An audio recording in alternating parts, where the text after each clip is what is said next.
correctly, so I shouldn't. Hey guys, what is up? We're back. How is everybody doing?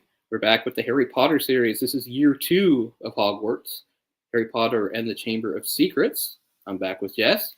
We might have Jay later on, who if you saw the first episode, he was there for some of it, so he might come in late again. We're not sure. We'll see.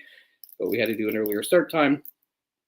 So anyway, we're just picking up where we left off. We're at year 2, the second story, Harry Potter and the Chamber of Secrets, which came out in 1998, just 1 year after the first book.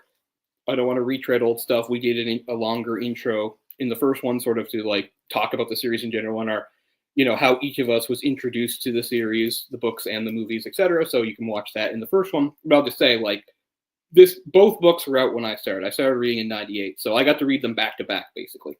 My sister had asked me with books. I hadn't heard of them, and she had both. So I pretty much read them back to back. And I liked them both, but they still weren't really what made me a fan. It was really the third one that made me a fan.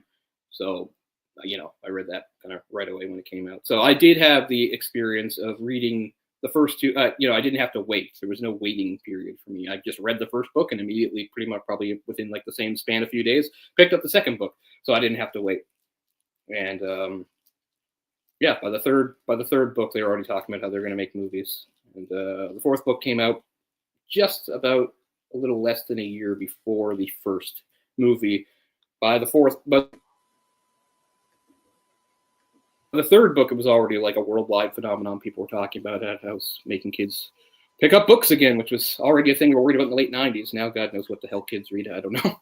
I really don't know. I worry about the state of literacy around the world, but, so that's another thing I like about the books. I think they were a good intro for lots of people, regardless of what age they were.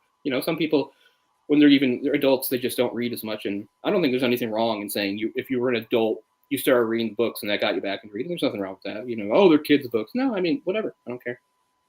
So yeah, cool. So I liked the second book. But like I said, I thought the first two books were pretty good, but I still wasn't a big fan. And getting back to, I'd said there was a certain familiarity to the books because I'd read things that felt kind of similar. One thing I couldn't find, but I found now that I wanted to bring up, this is not the boarding school thing, but the fact is, this is not the first series I read about a kid that becomes a wizard.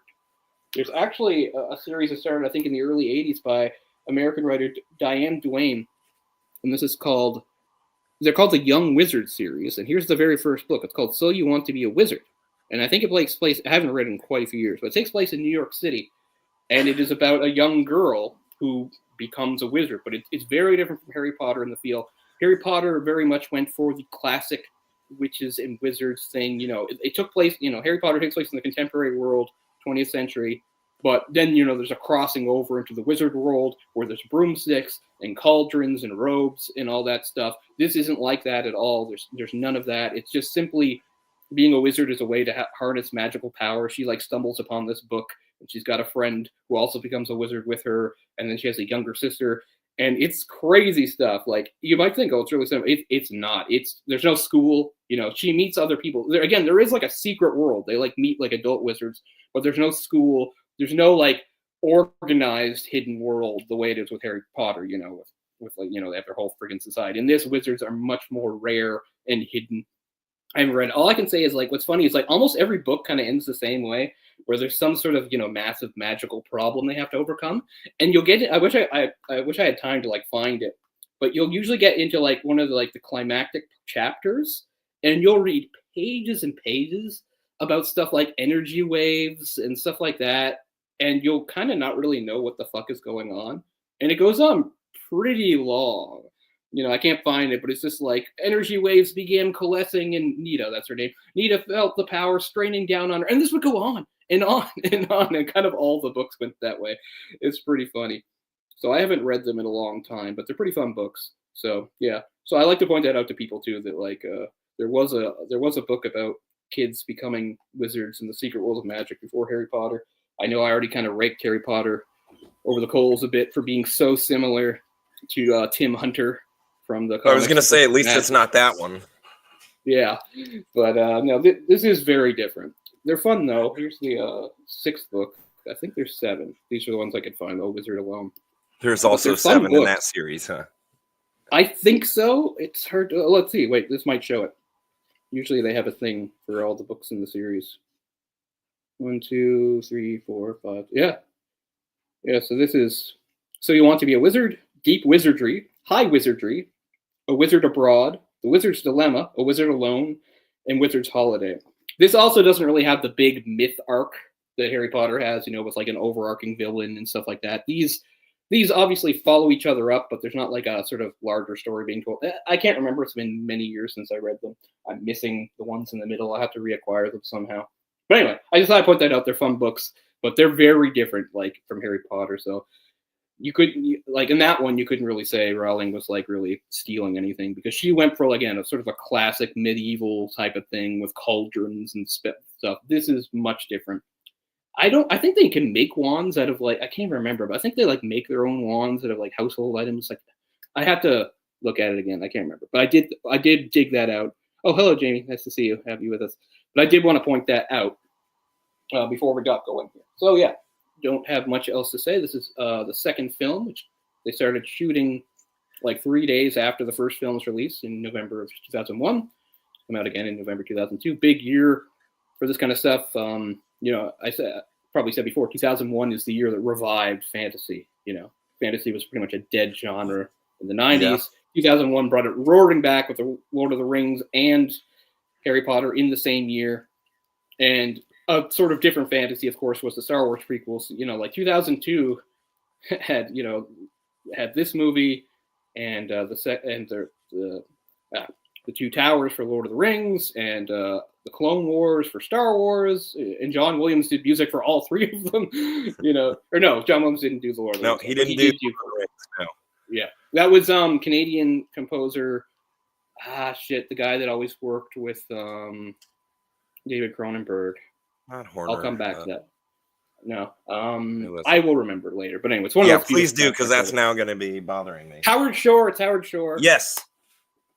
Yeah, so that's one of the most amazing. But yeah, I got to give it to John Williams. He was so busy in 2002. Like, he didn't have to do too much new music for this. He'd already, done like the main themes, but still, he had to add stuff like themes for new characters and stuff. So busy guy, John Williams. I know we talked about him. He never misses. He's the greatest. I don't know if he'll ever be. I mean, like I said, I like to point out people like Howard Shore and stuff that there's been some great composers, Joe Hisaishi, stuff like that. But Williams kind of stands above them all, at least for being iconic, right? We already talked about like iconic stuff, just knocking out of the park, like that you would recognize in Second's themes for adventure movies like Superman and Indiana Jones and Star Wars, and then bringing sort of a haunted, mysterious quality to the world of Harry Potter. Love it. So yeah, as I said, I'll give the same disclaimer just in case, which is I'll do a lot of pointing out the differences between the movie and the book. If that's not your thing, if you find that annoying, you don't want to watch, that's cool, but that's what I'm going to do. I didn't get through all my notes, so there's going to be a point where I have to rely on memory. I was making notes a lot today on and off, trying to do other things at the same time, reading through the book again. One more thing before we get going is, of course, I've said that I lost my original copy of Harry Potter and the Philosopher's Stone, and actually relied on an American copy I had procured. But here is the second one. There's a Canadian edition, which is the exact same as the British. They're the exact same covers, and there's no changes to the text. So I do like that cover better than the American cover. They're not amazing, but they are better, and they do actually get a little. They do get better. Like, they do get better. Like, this doesn't look like. But I have several other copies to show as we go. I've got some good surprises for people, but we won't blow it all right away. So we'll start the movie and we'll ease in. One of them, I'll just have to show the better stuff later because I'm too slow. It won't be able to catch up to what we're doing. But anyway, hopefully it's giving people time. Oh, yeah, that's the other thing. So here's the old DVD. Oh, yeah. Anybody's interested? I remember that one. Once again, I am hoping that... Yeah, once again, I am streaming this and hoping that I don't have any problems with it. So for people, if they want to get the movie ready, streaming or their DVD or Blu-ray or whatever, we'll do a 3, 2, 1, and we'll go. So everybody get ready with your remotes and things. And we'll go 3, 2, 1, hit play. And I'll probably, as usual, have to adjust my volume a bit. Of course, it opens with that. Me too. Let me know if it's bleeding through too much on the mic. Yeah. I mean, I guess that's one good thing that, like, when I do it this way, I can't use my good mic when I do stuff out here because I don't have enough room for it. But at least I guess I'm heard fine. I wouldn't want to pick up too much movie. Titles in the clouds. Yeah, Titles in the Clouds coming at us. Boom. Yeah, we're pretty close. I'd say we're probably within 2 seconds of each other. Like you said earlier, at this point, I didn't read the books until after the third movie, and I still waited after I saw the movie to read the next book, so I wouldn't be disappointed. So at this point, I had just seen the first film. I think I told you on like HBO, and we still had like not pay-per-view, but you could record off a DVR. This is early 2000s, and it was right before I moved to California, and because I couldn't get nobody to go with me my age to the theater. Right. And I'm not like that. I wasn't that into it that I was like, I had to see it in theaters at this yet, like you said, till the third or fourth movie. What's funny is I don't remember my theater experience until the third one. I saw the first two. I saw the first two in theaters, but I couldn't tell you who I was with or anything. I mean, I have like a usual suspect because those were my first 2 years of college. So, and I did see the third one with the guy who had been my roommate the first 2 years plus somebody else. Oh, I've got some good stories when we get to the third and fourth movies in my experience out in LA. Well, they're not great, but they're kind of fun. But yeah, this one, here we are. It was like I watched it. It had it recorded off of the DVR thing because it was a pay-per-view. I don't know. And so, yeah, I was kind of excited to watch it. Watched it by myself and dug it enough that, yeah, I planned on seeing the third film. Not yet wanting to read the books, though. But here we are. Yeah.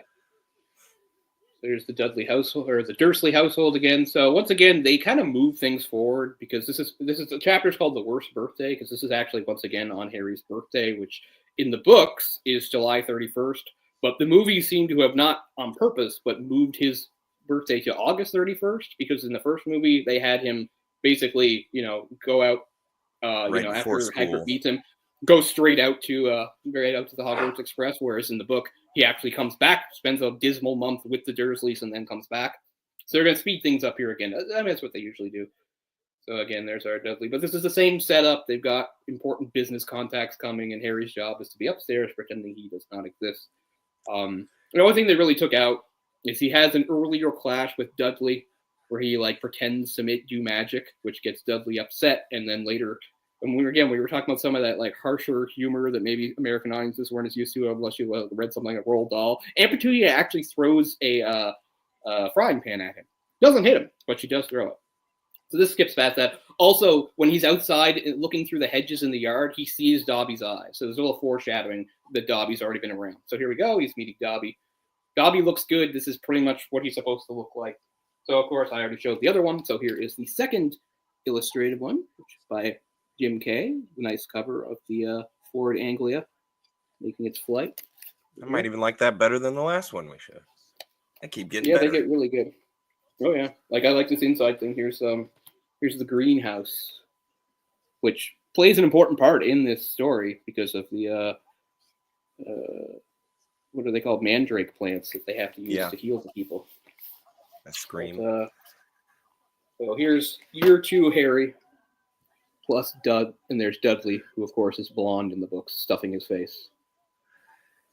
And thankfully, that never bothered me. But again, probably that's one of those things that I didn't read the books first. I mean, things bother me. That's not going to bother me. Okay, it's a hair color, whatever. I'm not going to freak out over that. Sometimes things like that could bother me, though. If I'm and it's like, no, I've pictured a redhead this whole time. When you're that's for sure too. As I said, it seemed like Rowley really had a problem with blondes because most of the blondes in the series, and we're going to see another one like Lockhart. Lockhart's not a bad guy, but he's an idiot. He's an idiot. Yeah. Malfoy's cruel. His family are all like platinum blonde assholes. And of course, Dudley's a blonde jerk. And again, none of Harry's friends seem to be blonde except for Luna Lovegood, who actually has, as I said, she was more of a dirty blonde in the books. She's more of a classic blonde in the movies.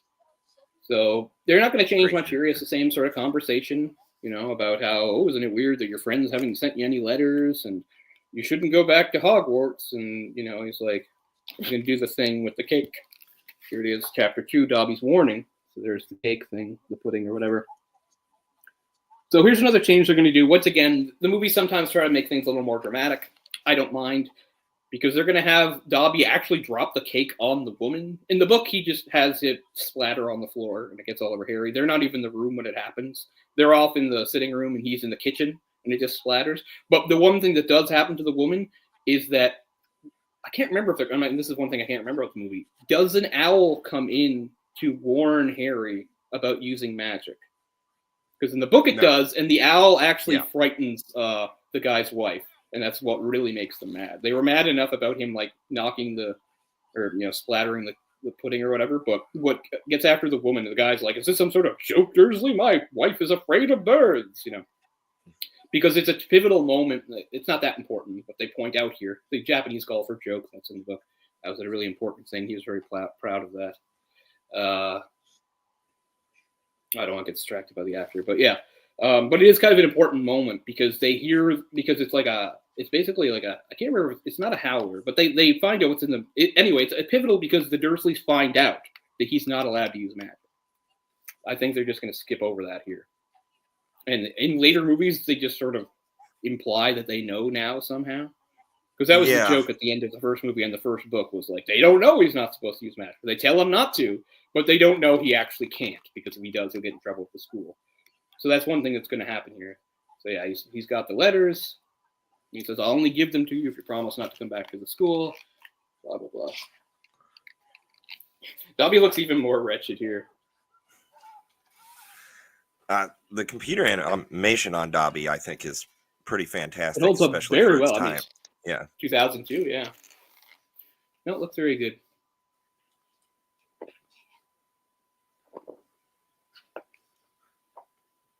Yeah. So I don't mind the change here. They make it a little more dramatic by having him drop it directly on the woman. Sure, why not? Yeah, I think it works. As I said, honestly, better than the book. As I promised people in the first one, I said you will. Even though I complain a lot about changes and things, there are some changes I do think either work better for a movie or I think are just better. Period. There are at least a few. I will point them out. There's a couple in this movie, so I'll point them out as we go.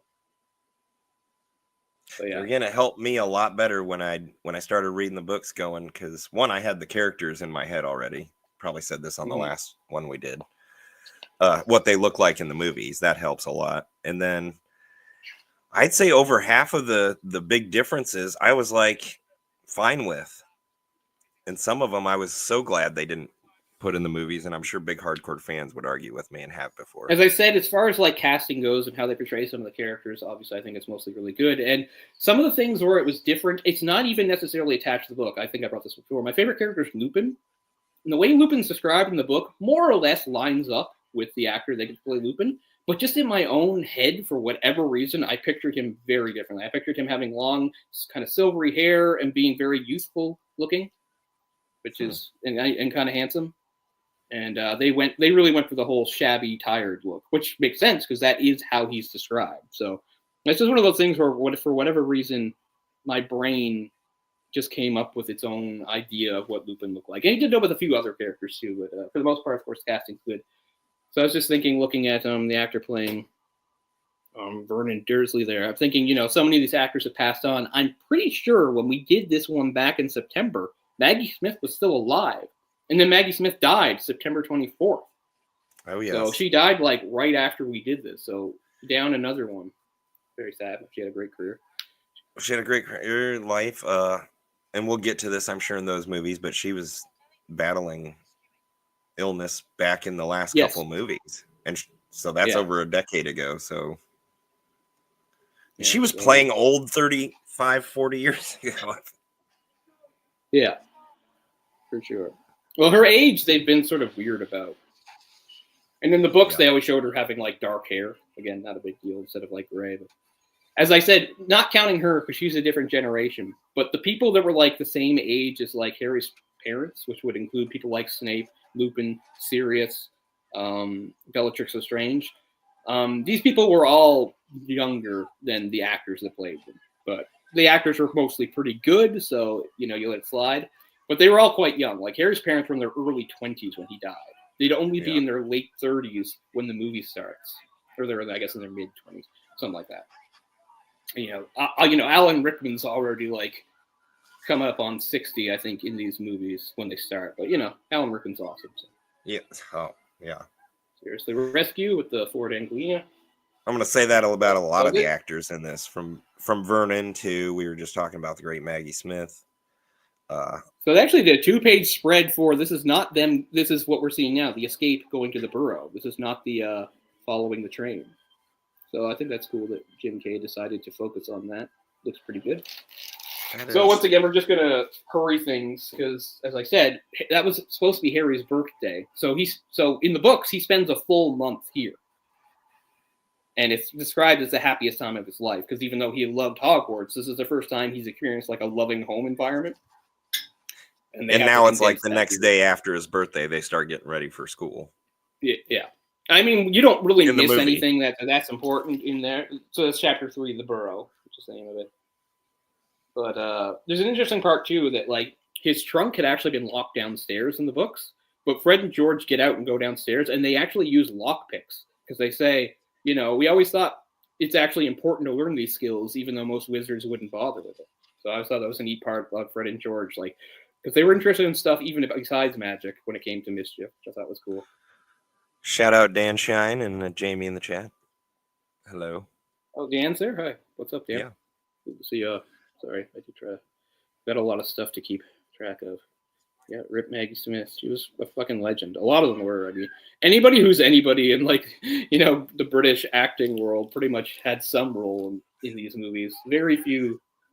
There was only a couple left out, and I think at some point in their careers have, like, stated that in a big interview. Or...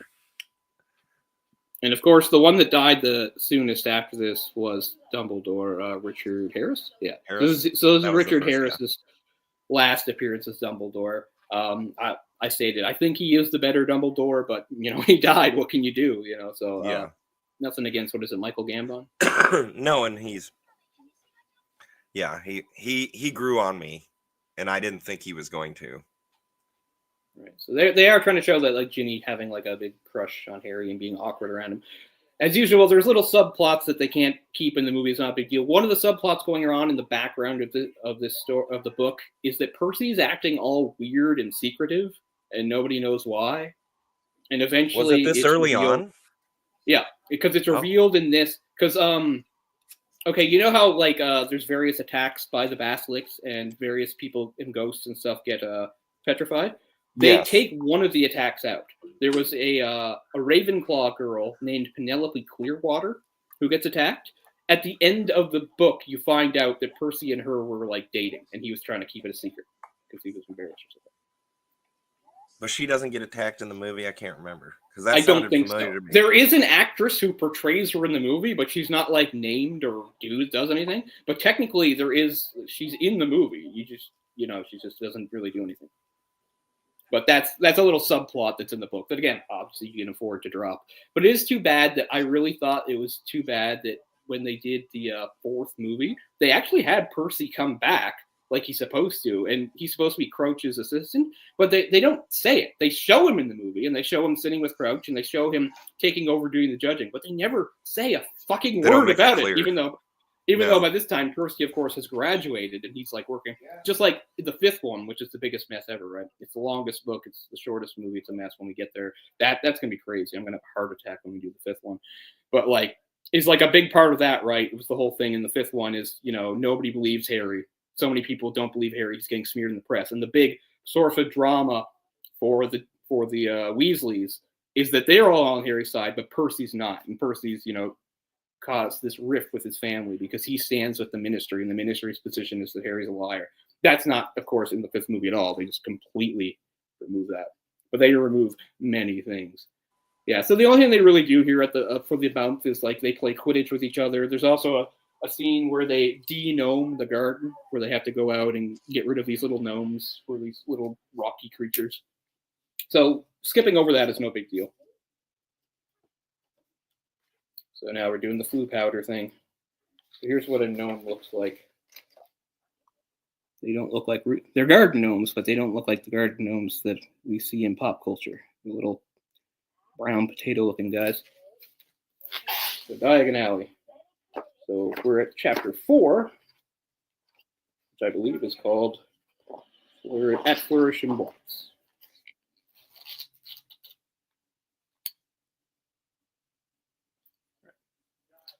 So here's going to mess it up here and wind up in the wrong place.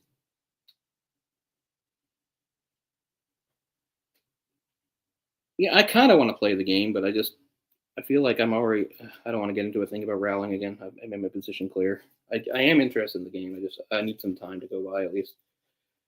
Right, so that's Borgin and Burke's, a very creepy shop in Nocturne Alley, which is a wizard shopping district near Diagon Alley for wizards of the dark. As we see, they do a very good job of this dark, creepy place.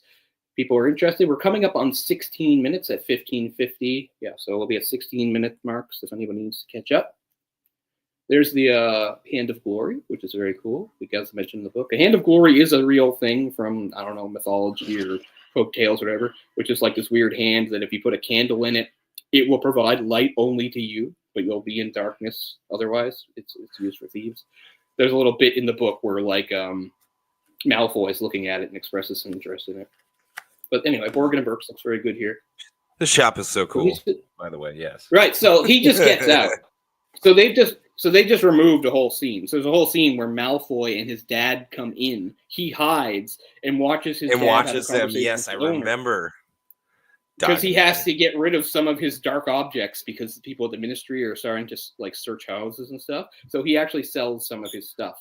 And Malfoy acts like a real bitch in the scene too, because he mentions how much he hates Harry. He mentions how jealous is he of his like broom and his attention. He mentions how much he hates Hermione and can't stand. And his father's like, how like, aren't you embarrassed that like a Muggle-born witch is getting better marks than you? Yeah. So they skip past that entirely. That's not in the scene, which is too bad.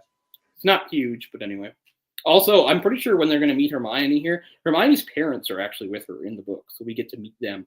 They don't really have any lines. They're just sort of back. What they do is they go to Gringotts, because one thing Gringotts does that I don't think they necessarily mention in the movies is that if you're a Muggle, you can exchange your money, and they'll change it for you into wizard money, wizard currency. They will take normal currency. Yeah, so there she is by herself. She's actually with her parents when they meet her this time, and they go off to the bank. But again, we're accelerating things here.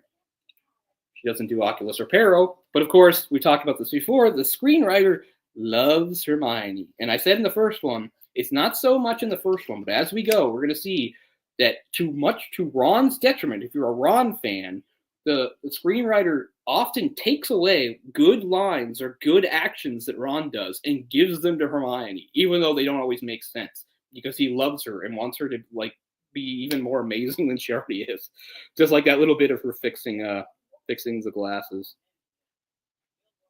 But I'm not like a massive Ron fan or anything. I just feel bad that like as the movies go, like Ron is sort of like, I don't know, dumbed down just to make Hermione look cool. So this is great casting. Kenneth Branagh, he nails this.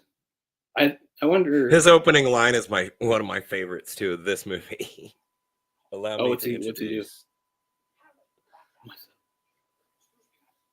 he do? Yeah. So they're going to do a thing here too, because now Malfoy and his dad are going to show up. Oh, and I made a mistake. It's not his first line. Sorry, it was his first line when in class when he's teaching. Go on. So they skipped over it, but at this point they don't know who the Defenses into the Dark Arts teacher is, but they do know that 7 of his books are on the curriculum. So there's been people that like picking things apart. And they say, why would Dumbledore or the staff put up with like a fraud like this guy? And also, why would he get this job? The whole thing is like nobody wanted the job. The job has been cursed for years. It never works out. So they didn't have many people to pick from. And it's like, why would Gilderoy, like a famous, fairly wealthy guy, want to take this position? It's because he's making all this money off the curriculum because of all his books. So it's not a big deal, but again, sometimes there's things I see him over in the movie you might wonder about that have a good explanation in the book. And that's where it goes with him. It's like, of course, he's making a mint off this. Like every single student in every year has to buy like 7 of his fucking books. So this is going to go a little differently too. Like they're going to have pretty much the same kind of dialogue exchange here. Got yourself a girlfriend, Potter.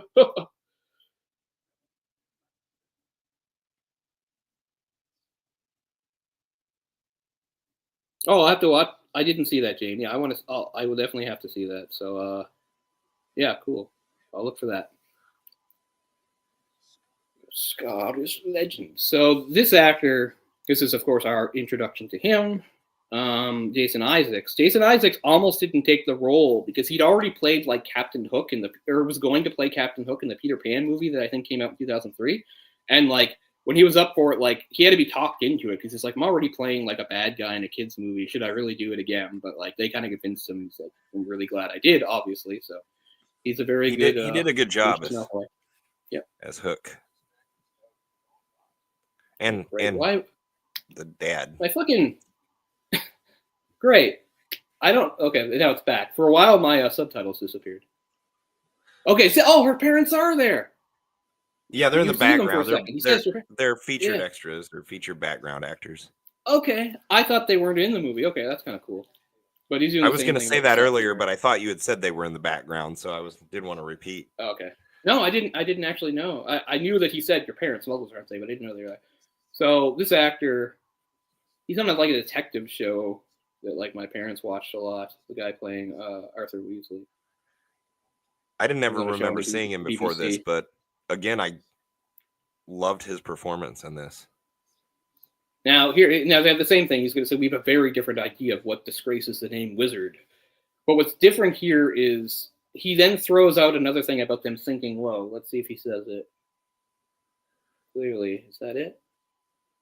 Associating with muggles. Yeah, he's going to show control here. And I thought your family could sink no lower.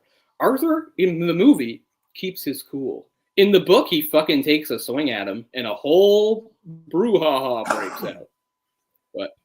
But here, he just takes it. And then, and Malcolm goes, see you at school. So that's a little difference, a small difference, is that no scuffle happens. I had a friend who was a big fan of the books, and that was one criticism, if I recall him having. See, that doesn't bother me really either. It's fine. Like, I don't think you really lose anything. So, yeah, so now they have them going directly to platform 9 3/4. So, anyway, if you want to talk about that actor, I can't remember his name. Arthur Weasley in the books is more skinny, kind of like Percy. But, again, I don't think it's a big deal. It's not like he's fat, so.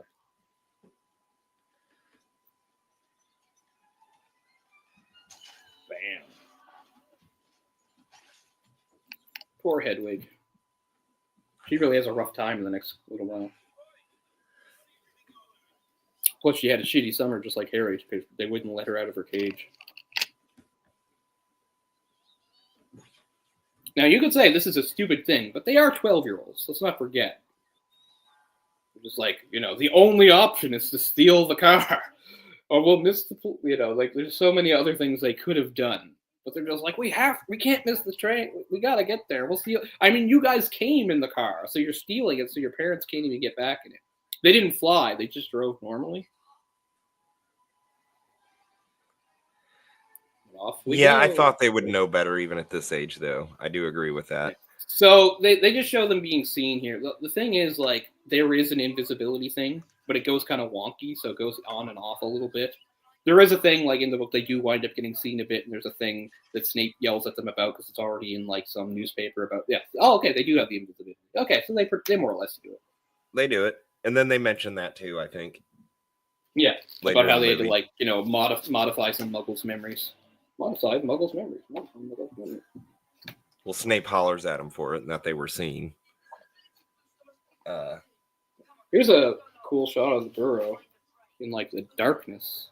It almost looks sinister, really. It does. And there is Scabbers. Piece of crap. Good old Scabbers. Did I mention earlier this possibly is my least favorite movie and book? I still enjoy it. But it's maybe my least favorite book. It's not my least favorite movie. The fifth is my least favorite because it's a goddamn mess. Here's Harry spying on Malfoy. It's very those are so good. Books. I love those. Oh, Jim K, amazing. Like, here's some more of the store. Some of the creepy artifacts and stuff. Oh yeah, Jim K is great. He's won a lot of awards for illustrating some various books. And even though the first book already had shots of Diagon Alley. Here, I guess we get to see some of Nocturne Alley too. So once again, we can't do this justice because it's hyper detailed. But there's some of the cool buildings in Nocturne Alley, the dodgier side. Yeah. So here's another thing they added. Just Harry does not almost fall out at any point, but they're adding a little drama. Well, that's cinematic. Yeah. There's nothing wrong with that. What's interesting is the whole Whomping Willow thing was not originally intended. In her rough draft for the chapter, Rowling actually had them crash into the lake and get rescued by the mer people. And an editor rejected it. Said, I don't think it works. You should try something else. So it's interesting to think, because this is an important part of lore, establishing that the Whomping Willow's here. Which, of course, is once again seems like the type of thing you would have heard about the first year. If there's a tree on the grounds that will kill you if we get close to it, I think you would hear about it. Yeah. But anyway. That'd be in the opening speech every year, just like the Dark Forest. Yeah. So that's kind of funny. But yeah, the Whomping Willow plays a big role, of course, in the next one. And we find out its history and its role. It's really cool. Uh-oh. Womp womp. So there's Ron's wand breaking, which is, of course, important too. Because Ron does not get his wand fixed for the entire fucking year.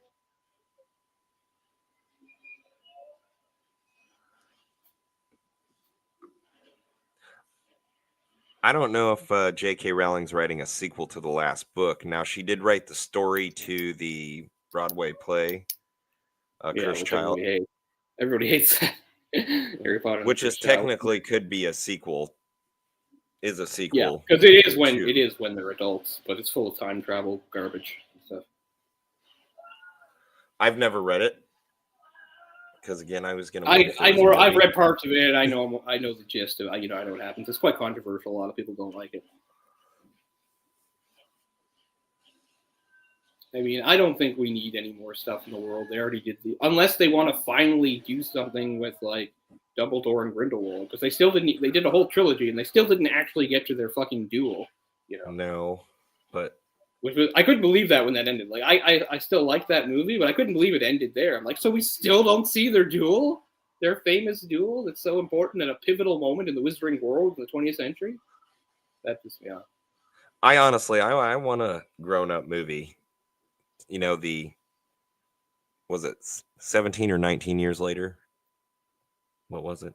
Yeah, that's the epilogue's 19 years later. 19, yeah. I want that movie. Maybe it's not Cursed Child if everybody says it's so bad, but yeah, I would. The cast back. I don't think you'd like Cursed Child. It's really kind of messy. Like, it doesn't feel like it was at all thought through. So same deal here. Gar's going to take off and head out because he's sick of them. So right now, I mean, it's hard to remember, even though it wasn't too long since we watched the first one, but the geography of the area changes a little bit by the movies. Here, things are, see there, Hagrid's got a hut at the edge of the forest. By the third one, you go down quite a slope to get where Hagrid is, and he's got like a big pumpkin patch and stuff. So they changed the geography quite a bit. Yeah, he's still on the edge of the forest, but it's not next to the castle now either, or not as close to the castle. So they've missed the sorting. This will not be the last time Harry misses the sorting. That actually happened several times in the series. So they're actually getting caught by Filch here, but that's not who catches them. Who again did we talk about in the last one? He was born of magic parents, but he's not magic, and they don't really say that in the movies. Yeah, he's a squib, and that's another thing that gets revealed in this book. That gets revealed in this book. He tries to get Harry in trouble. He tries to get Harry in trouble. He drags him down to his office, but then a distraction upstairs makes him leave. And while Harry's there, he finds this thing called a quick spell course, which is like a home magic course to try to teach you magic. And then he tells Hermione and Ron about it, and Ron explains to him what a squib is. So that happens in the second thing. Like I said, what sucks is Ron is there to provide important information to Harry and Hermione about the Wizarding world, because he grew up in it.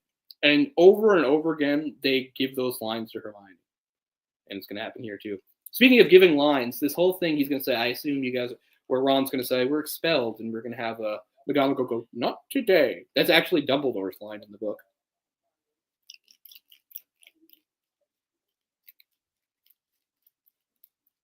Head of Gryffindor house. That's right. So I don't know if we mentioned before who were heads of houses, but Snape is head of Slytherin, McGonagall's head of Gryffindor, Sprout is head of Hufflepuff, and Flitwick is head of Ravenclaw. I feel like Ravenclaw gets done dirty in these movies. They don't have much of a presence. Same thing with poor Flitwick. You don't see much of him, but he's cool. Of course, that's it. Speaking of legends, that's Warwick Davis, who in a weird inversion was actually much younger than his character. Right? They had to age him up for the role because Warwick Davis was only like in his 30s when the series started. Warwick Davis is 54 now. So yeah, we jumped past some stuff. That was the chapter, the Whomping Willow. Now we're at chapter 6, Gilderoy Lockhart.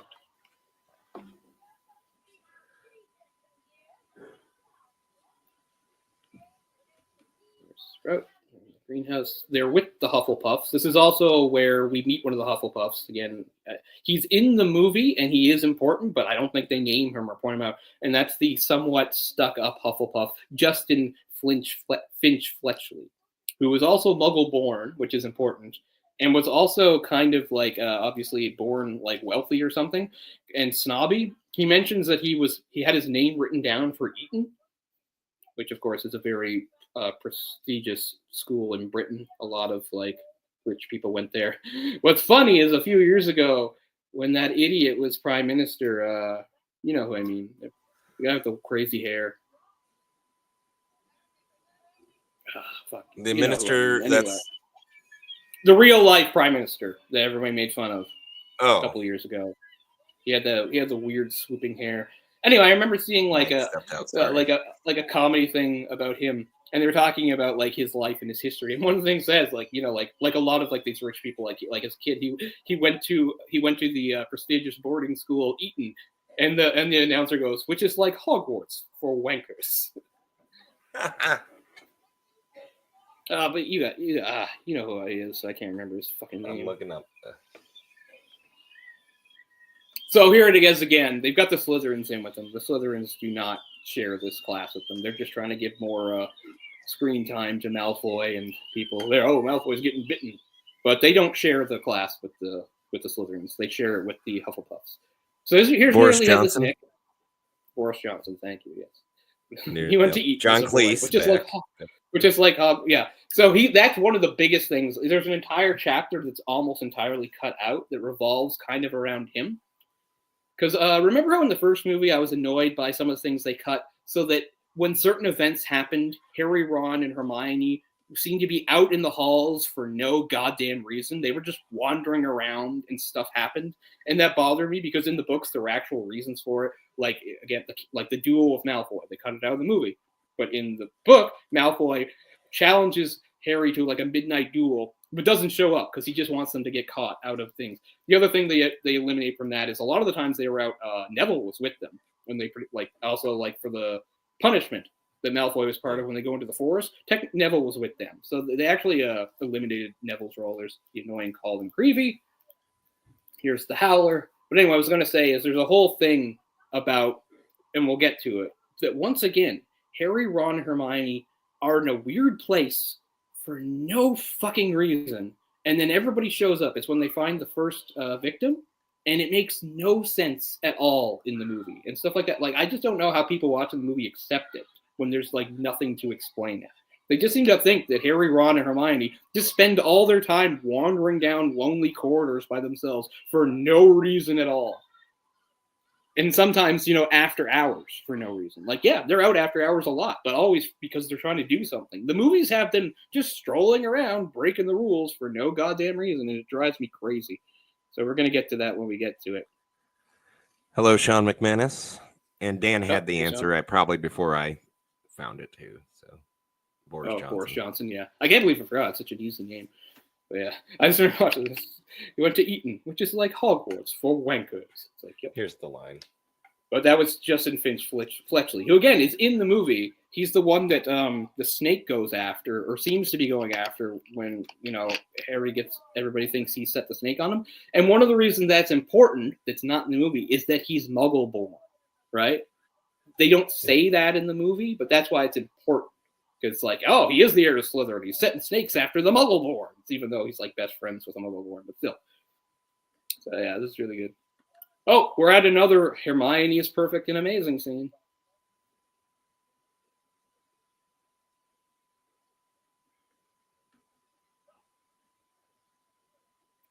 Here come those Cornish pixies.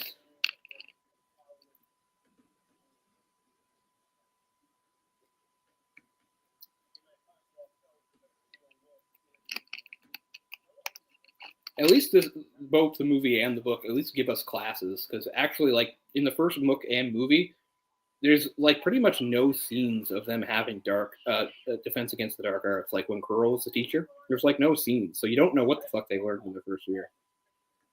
There's the Slytherins again. No, the Slytherins do not take this class. The Slytherins are there for potions, nothing else. But they just like to insert them. I know it shouldn't bother me, but it bothers me. I don't like inserting the Slytherins into scenes they're not there for. See, that doesn't bother me. To me, it'd make more sense for them to be almost forced to take certain subjects. Well, I mean, they're in there with the potions, which I always think is the best effect. Like, it's the class he hates the most because he hates Snape, but he also has to deal with Malfoy at the same time. But they never seem to have, again, so this is... they're playing up the chaos here, but they're going to do this whole thing where Hermione ends it all. Like, she doesn't do that. Basically, what happens is he leaves when this doesn't work and tells just the three of them, the Golden Trio, Ron, Hermione, and Harry, you guys do it. And then she uses some freezing charms here and there. But here, she's going to stop the whole thing with one spell because Hermione is an overpowered genius in these movies. Who can do no wrong. And again, I like Hermione. I just get a little annoyed by this guy's complete infatuation with her. I don't say infatuation, I don't mean that. But I just mean he's just like, Ron's a bumbling fool. If he does anything cool, we'll just give it to Hermione. Now Ron doesn't do anything cool here. But here, Immobilis! Like, no, she doesn't do that. But again, it works for a movie because it looks pretty cool. But yeah. Well, aren't you Little Miss Perfect? Why is it always me, said Neville.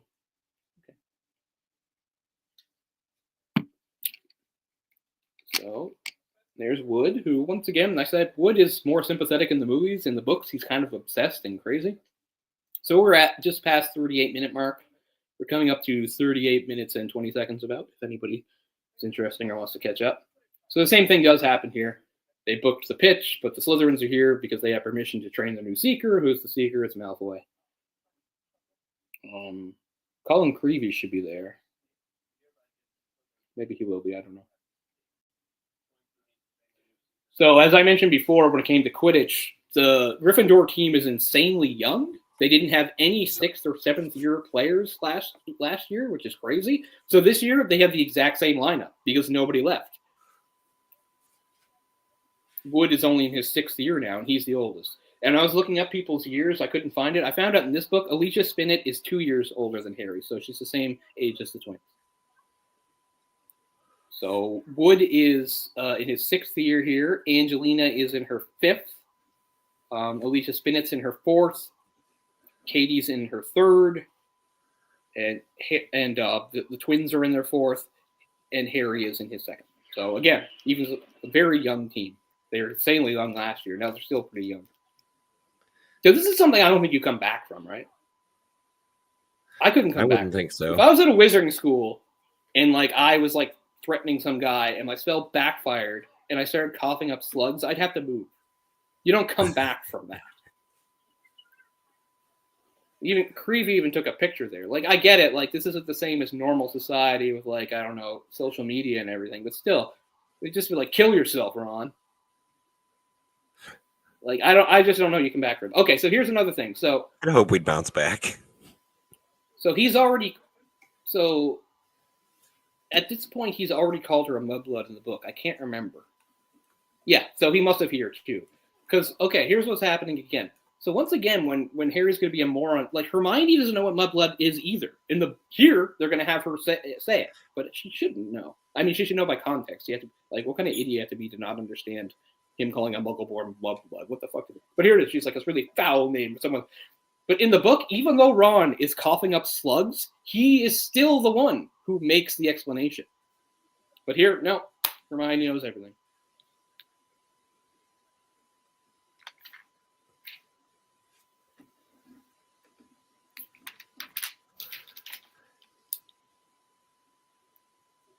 See, I guess maybe that didn't bother me as much. Again, watching the movies first. I just feel bad. I just feel bad for Ron because Ron has good moments, and they're all taken away and given to Hermione. It's like, a good point, yeah. Everything.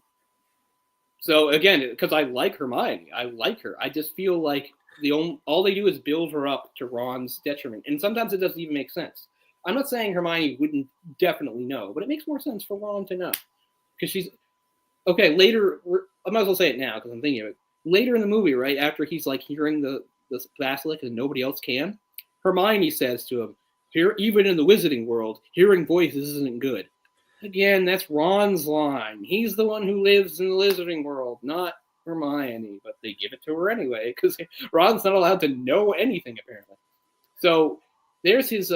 He has the same detention. I don't know if they mentioned Ron's detention. Ron's detention is he has to shine the trophies in the trophy room.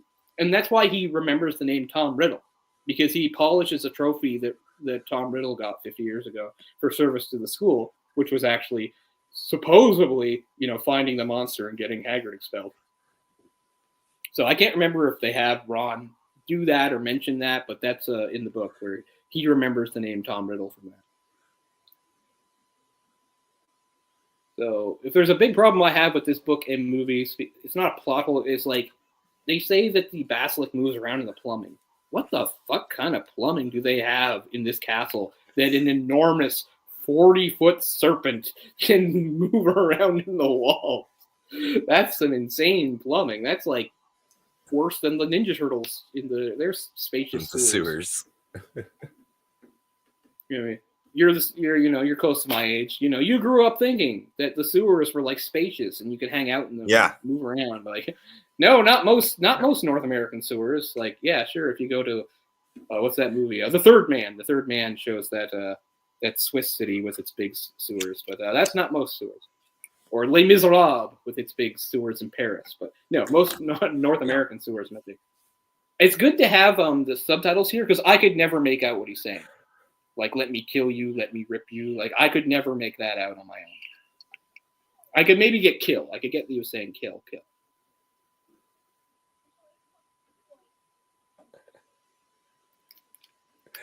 Jamie. So I can't remember what they're going to do here. Are they just going to have... Okay. So they're moving two things. So they're having him go straight from his detention and hearing it. The first time he hears it, he doesn't follow it. So they at least explain sort of why he's separate from the rest. But this is what they did. They eliminated an entire... And remember when I said about how you can figure out the dates of this? That Harry was born in 1980 and that his first year at Hogwarts was 1991, etc.? You can find it out in this book because for Halloween, they usually have a Halloween feast. Harry accidentally winds up agreeing to go to Nearly Headless Dick's Death Day party, commemorating the 500th year of his death. And it shows there's a plaque or something that says he died on Halloween 1492. So that's how you know that this is 1992 in the book. But anyway, also that's where they first meet Moaning Myrtle, which I do think is not as good as in the movie. I think it's better to meet Moaning Myrtle in her element in the toilet. But yeah, so they eliminate this whole thing where while the whole school is they're the only people in the school who went to the Death Day party. Everyone else there is ghosts, and it's really weird and fucked up. And the whole thing with the headless hunt and how these headless ghosts make fun of Nick because he's not allowed in their headless society because technically his head won't come all the way off. But yeah, so okay, see how everybody just wanders up, and it's like, why is the entire school just walking down the hallway together? In the movie, it makes no sense.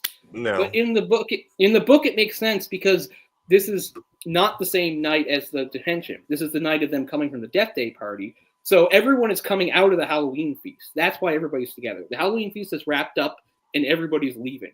and they run into these guys. So they cut out the Death Day party stuff entirely, which I think is really too bad because it's interesting. Although I do agree it's better to meet Myrtle later. It's kind of weird to meet Myrtle before you see her in the bathroom. There's this whole back and forth where Peeves, who I mentioned, the poltergeist, who was cut out of the movies entirely, he's like throwing stuff at Myrtle and making fun of her and stuff. It is kind of funny. But I'm just saying that gave a good reason why they were separate from the rest of the school and why the rest of the school is all walking down the hall together. In this, it doesn't really give much context. It's like, okay, I get why they're doing it. They're following the sounds. But why did they just run into like half the school? It's because, they were leaving the feast. Oh, here's Errol. One of my favorite characters is the Weasley family owl, the old tired Errol, who's always fainting and falling asleep and stuff. The joke being he's too old, but they make him do it anyway. I always felt bad for poor old Errol. He's always fainting from exhaustion and stuff. So I think this might be from the in-universe book, Fantastic Beasts and Where to Find Them. Here's an entry on mandrakes. Some nice sketches. You can't really read the text, so it's messed up. I, for one, don't recall seeing Potter at dinner. See, so they're combining. At least they're giving it a reason. He wasn't at dinner because he was doing the. It doesn't explain why Hermione's with them at all, though. Ron Ron, she didn't have a detention. They did. I said I wasn't hungry.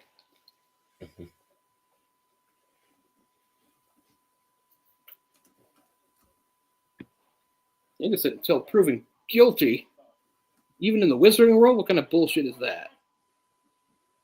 Yeah, I like Peeves. I get why he's not in the movies, but he's an agent of chaos, and I enjoy him. Like I said, I feel bad about the lesser presence the ghosts have in the books.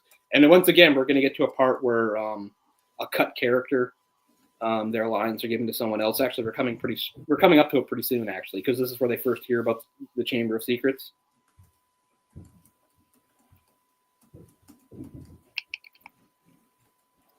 So what we got here? Going back to, we're at coming up on 48 minutes, pretty close.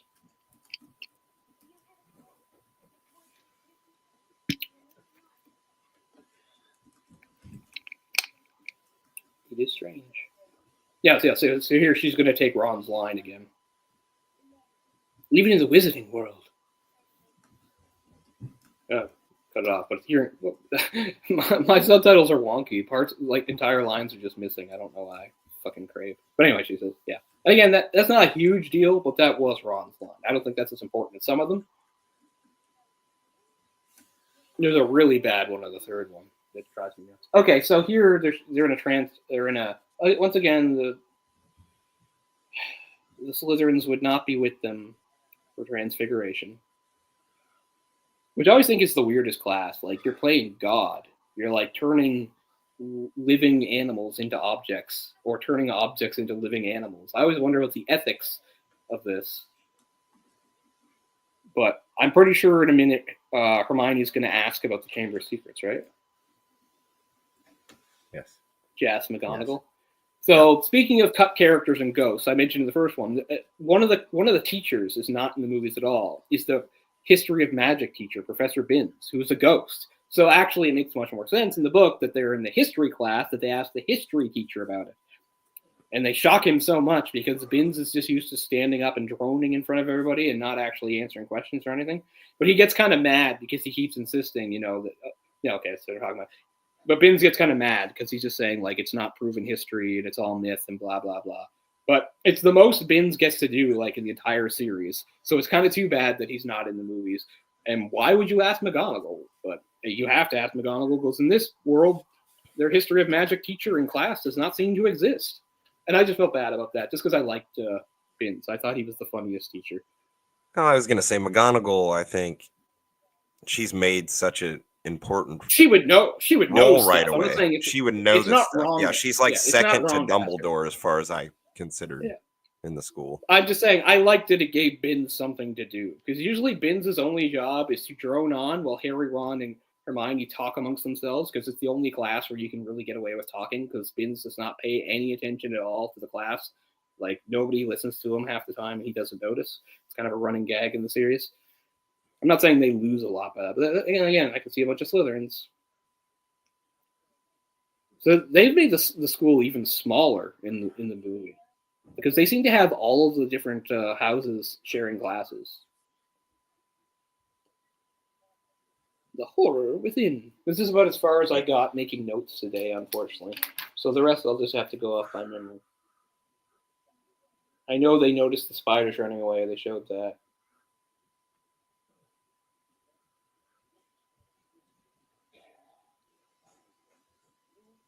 By the way, Nicholas, Nearly Headless is Nick. His full name is Sir Nicholas de Mimsy Porpington. I always thought that was a great name.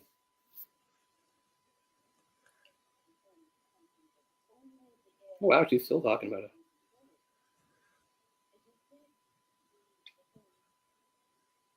Yeah, I think we've talked about that as well, Sean. Or that you like them, okay? Films? Yeah, you like this. I don't particularly. I'm weird. I don't particularly like the first one because it barely seems to have much of a plot. Then they actually pick up the plot in the next two, and then it's just not doing too well. I never liked the idea of telling this sort of prequel story about Dumbledore and him through the eyes of Newt. Like, some people, I guess, enjoyed that. I just found Newt kind of annoying. Like, it felt like they were just shoehorning him in. Like, either make a Fantastic Beasts series about this guy looking for weird beasts, or make your Dumbledore prequel story. Don't match them together and have them be the same story. To me, that feels very strange. I'm not a big fan of Newt Scamander as, like, a main character. It just seems odd to me. But it's a weird plot, too, when you get into it. When you get stuff like about... So this is a small thing. It's not a big thing, but actually, like, yeah, so she just finds the book. That actually is a restricted book. You can't just find a book that tells you about Polyjuice on your own. You have to go to the restricted section. In the book, Hermione basically takes advantage of Lockhart by, like, sucking up to him to ask for permission. And so he gives her permission. So, again, it's not a big deal. But here she just finds the book. So, yeah, they have this idea that, like, Malfoy must know something about this, so they think if we can spy, if we can get into the Slytherin common room, here's this whole thing. It takes about a month to make this potion. Oh, shit.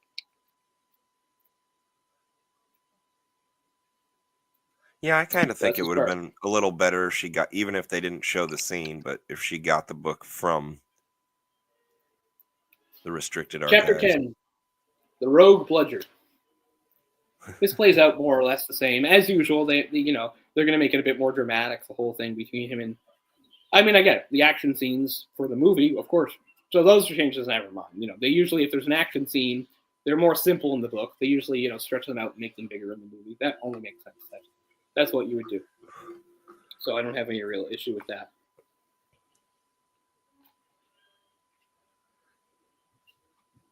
Well, some of the Quidditch scenes are really cool, cinematically. Yeah, this is one of the... I mean, I really like the third one, too, because they were in the storm. It's too bad that, like, as after the third one, like, Quidditch kind of takes a back seat. I mean, obviously, there is no Quidditch in the fourth one. But we'll get to it when we get to it about the fifth one. There's Lee Jordan. Well, I'm still amazed that Lee Jordan... Well, he's in his fourth year now, so I guess it's not that bad. That Lee Jordan, who was a third-year student, was doing the commentary. I guess you don't need seniority to do commentary.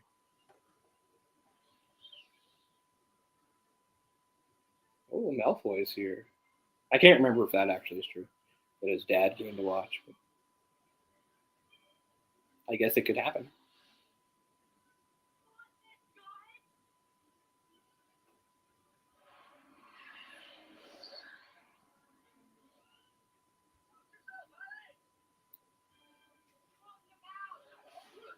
There goes your broom, Wood.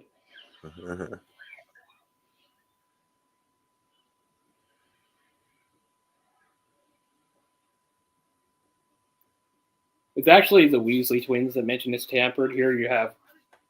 Once again, I've lost the thing. Yeah. We got Hagrid doing the exposition. That's been tampered with, that has. Thank you, Hagrid.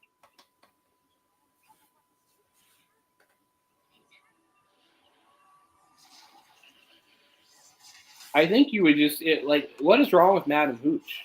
Does she watch? What kind of referee is she? Does she watch anything? I know that you should probably blow the whistle here, call a timeout, or stop play. But it's like, nope, this is the most badass sport on the planet. If a bludger actually is literally trying to kill you, you just got to roll with it. Okay, I'm about 3 seconds ahead of you because I just heard Malfoy's line from you. Oh. So, no, don't change it. I mean, like I said, I'm basically maybe 3 seconds ahead of you, so we're nice and close. I was close, or I was ahead of you, and I was trying to get it. So this is a good bit. Like, this isn't in the book, but this is a good bit. Like, them going down into the rafters. That's cool. Yeah.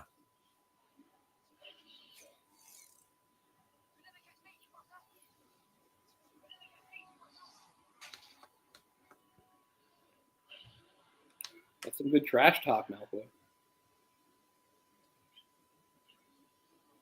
Malfoy just hits a rafter and dives. Like, oh, well, that's the sport. I mean, they're going so fast, it would kill you. Malfoy's just, decapitated. His headless body's still, flying in the room for a while. Oh, and Creevy gets the shot. You're going places, young man.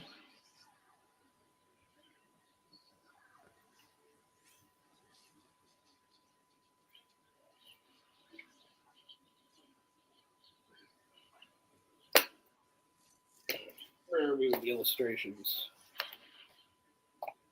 Going on for a bit. Oh, here's a shot of the Death Day party with all the rotting food on the table. And there's a ghost.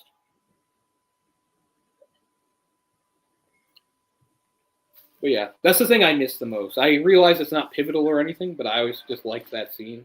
Here's a nice thing of one of the headless riders doing the headless hunt on his cool ghost horse. The headless hunts. Here's year 2 Hermione carrying her books.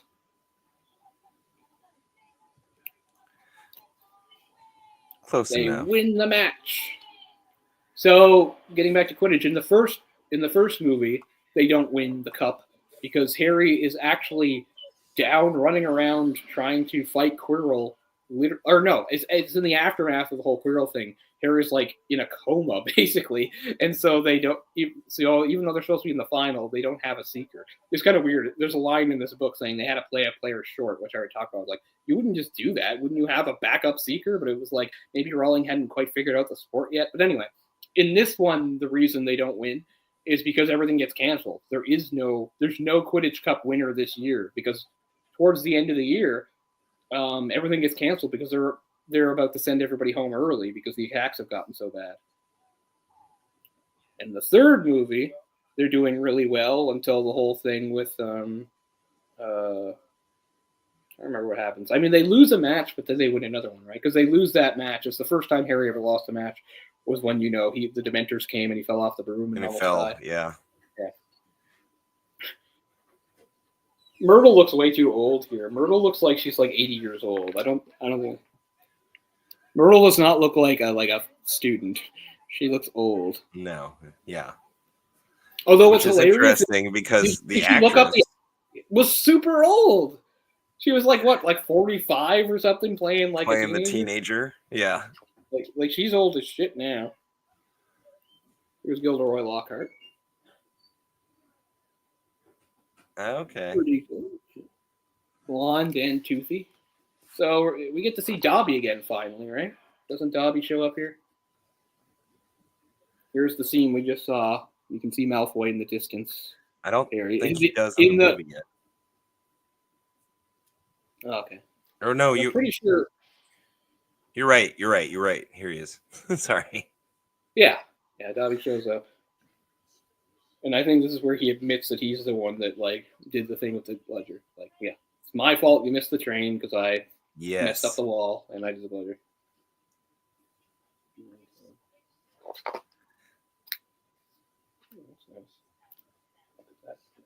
I don't know why I forgot that. Harry Potter must go home. Yeah, he thought his bludger would be enough to make Harry Potter see. Your bludger? I'll fuck you up, doggy. Actually, just says I might strangle you. Anyway. Oh, Professor Binns is in the game? Okay, yeah, I definitely want to play it then, Jamie. I like Professor Binns. I don't know. I always thought it was funny. There was another running gag about Binns is like he gets everybody's name wrong.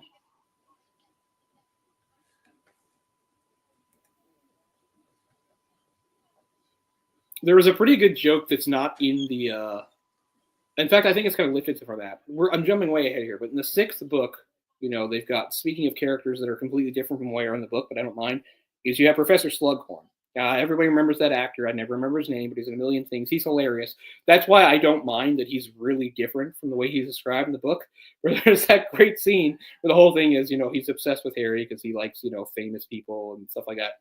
And he's down at they're in like the pub in Hogsmeade, and he's talking to Harry and he's talking to Hermione about how impressed she is. And like Ron's like annoyed that he ignores him. And then at the very end he goes, "Good to see you, Waldenby," and then just leaves. Pretty funny. So Dobby says like he knows about the basilisks more or less. What's funny is like I actually read some of the reviews that had come out at the time. Some people reviewed this movie and were hard on it, saying it was too close to the book because they thought it was too long. Fuck off. I'm not one for extra long movies, but these require it. I'm one for. I just believe like in movies being as long as they need to be. I don't care if a movie is 5.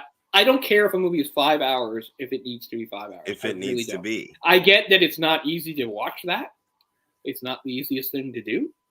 But I just mean, I don't believe, like everyone's like, whatever happened to like 90-minute movies? There's still lots of 90-minute movies, man. That's me. I see them all over the fucking place. I say that. That's you? I mean, there are lots but of But I think there's a lot of major movies released in theaters that could be. But I mean, if you're going to watch movies and they're 2.5 hour movies. I mean, I guess it depends what it is, though. Like, I mean, if you're going to watch like Dune, that's not going to be 90 minutes. No, like you said, I do agree because I can watch these and many other movies that are 3.5 hours longer. But they gotta merit it. Now we've got this is our first human, right? Because at this point, only Mrs. Norris the cat. Yeah. So now we've got. This is like one of those devices. Again, I was really used to. If you read kids' books or if you watch kids' shows, it's one of those like weird little clues. Because it's like Mrs. Norris didn't get petrified completely because she saw the reflection in the water. Colin didn't get petrified completely because he saw it through the lens of his camera. Whoever it was, the other kid saw it through the ghost. And then, of course, Hermione was smart enough to use the mirror. I love this bathroom. It's quite different from the way it's described. It's really good. This is an improvement. I like that whole thing of the sinks and stuff. Like, this is a much cooler bathroom than is described in the book. But, see, I do, even though I liked the, I wish they could have had the Death Day party, I do agree it is better to introduce Myrtle here. Yeah. Instead of just running into her at a party and Hermione saying, "Oh, yeah, she hangs out in the toilet." Because I like here, she's just like, nobody comes in here. She's like, "Oh, moaning Myrtle." She was even creepy. Her first appearance in this scene was creepy to me, watching it even as an adult. Poor old Myrtle. It's hard to tell. Was she a Ravenclaw? Doesn't it specify in the book? I think you might be right, though, from that emblem. Well, I'm just saying, another thing that they improve in the movies, because they don't seem to mention in the book, is, like, they all have their colors. The books don't necessarily mention that, like, they look any different, which I always thought was funny, because in the books, Harry could always instantly tell what houses people were from. Like, sometimes it'd be like a 5th-year Hufflepuff walked by, and it's Harry's point of view, so he knows it's a 5th-year Hufflepuff. It's like, how? But in the movies, they give us a visual. They have their own colors, which I think is good. There's the dueling club. I like this scene. They mentioned that Flitwick was a dueling champion, which is too bad. We don't get to. You don't see Warwick doing. Yeah, but I mean, he's not in the book either. That's one of the things they say. They're like, why wouldn't he teach us? Because that's what they bring up. It's like, why is he teaching us? I heard somewhere that he was a dueling champion, but of course, his ego, right? He has to teach them because he's the best at everything. Which is kind of weird, because he knows he's a fraud. So it's kind of weird that he thinks he can just show people that he sucks. Yeah, you'd think he'd want to just slide under the radar. I mean, does he really think that Snape's not going to take him down here? What do you think? Like, you don't know Snape very well, I guess. No. Snape does not throw matches. Snape does not play around. Even though he says Expelliarmus super slow.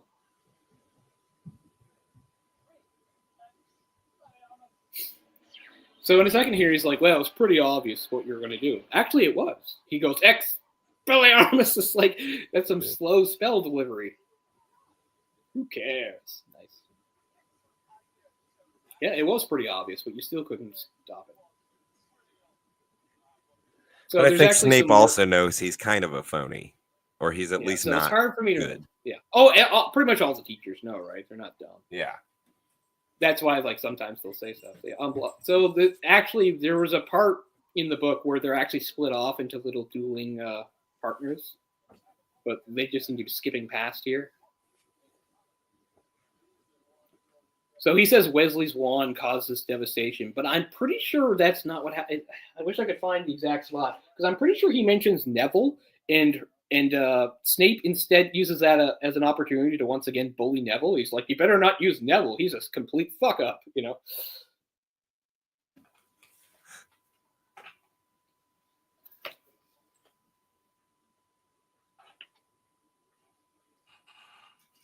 Face your partners.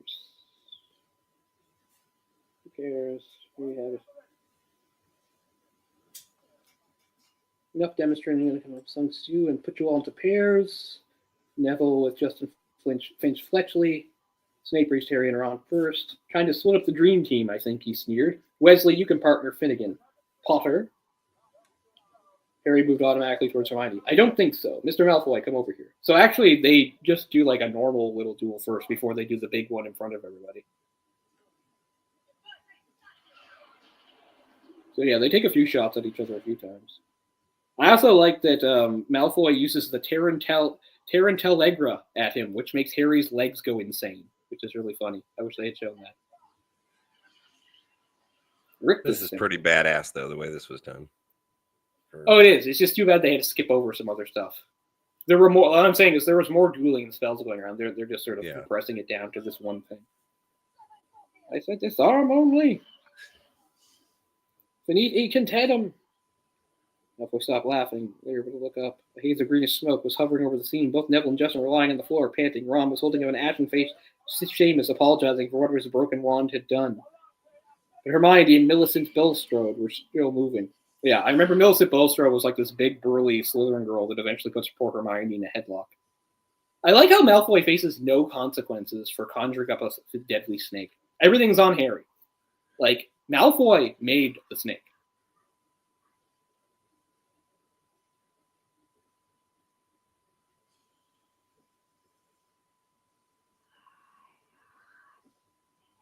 Yeah. Harry is actually saying, leave him here. The snake slumped to the floor, docile as a thick black garden hose, its eyes now on Harry. Harry felt the fear drain out of him. He knew the snake wouldn't attack anyone now, though how he knew it, he couldn't have explained. He looked up at Justin, grinning, expecting to see Justin looking relieved or puzzled or even grateful, but certainly not angry and scared. And we're going to get the line here. It says, what do you think you're playing at? Yeah, what do you think you're playing at? So again, it's not a huge deal, but it is explained in the book that Justin Finch Fletchley is a Muggle-born, which is one of the reasons why everybody takes this so badly, and it connects him to being maybe the heir of Slytherin, because they're saying, oh, look, he's going after the Muggle-borns. Okay. Parselmouth, you can talk to snakes.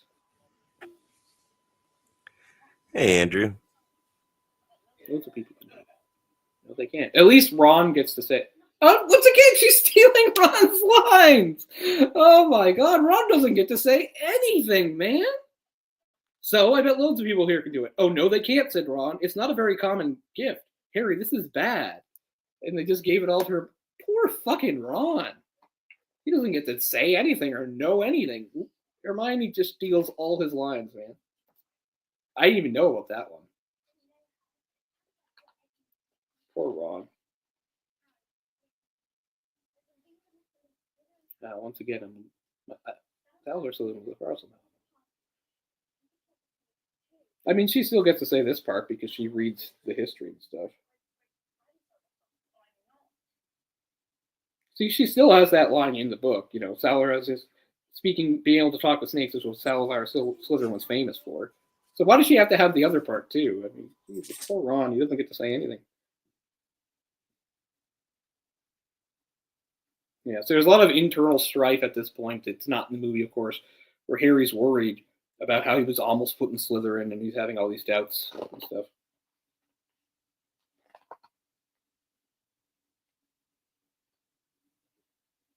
Still in the chapter was it 11, 12, the dueling club? Ginny. Another thing that Ginny was really upset after what happened to Mrs. Norbert. I can't remember the timeline of how aware Ginny is of what's going on. That I can't quite recall. Like when she knew something had to do with her. Like I can't remember how that goes. Like she finds the diary, starts writing in it, starts talking to her. She starts having weird blackouts where she can't account for time. You know, I can't remember exactly the timeline of when that lines up. Oh, there's somebody. Tom Riddle. Yeah, it's funny because like at the time, before the third book came out, there were people criticizing the second book, saying, "Hey, this is weird. Like this seems to like be taking a detour from sort of the main plot." It's not until kind of a lot further on that you realize a lot of the stuff that happens in this second movie is important going forward, especially the Riddle Diary thing. In fact, you can make the argument that Lucius Malfoy setting all this in motion really ruined a lot of things for Voldemort down the line, because he basically handed them over a one of the Horcruxes and sort of give them the idea of sort of what's going on. And of course, it does get destroyed. So there's Finch Fletchley, the kid everybody they thought Harry threatened, and now he's been there. And of course, he's not fully petrified because the Basilisk saw him through the ghost nearly headless Nick.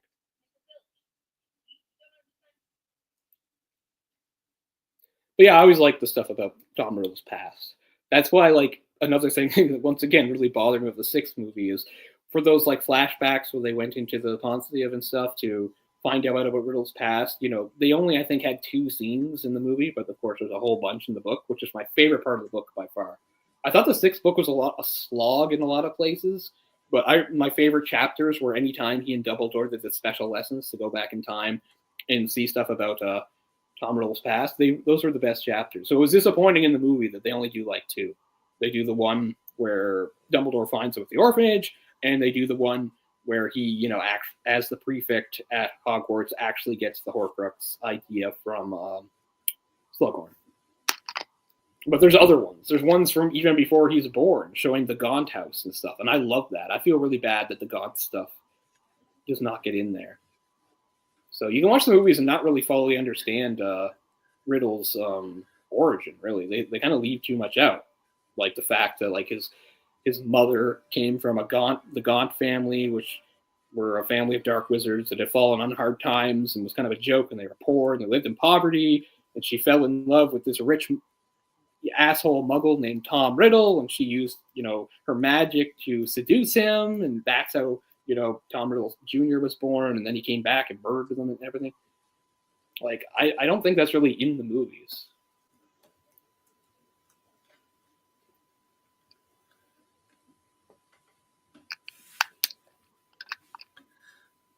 Yeah, the fifth is my least favorite because it's the longest book and it's the shortest movie. So they just cut and slash and hack so much out of that fifth one. Be in your bonnet, Potter.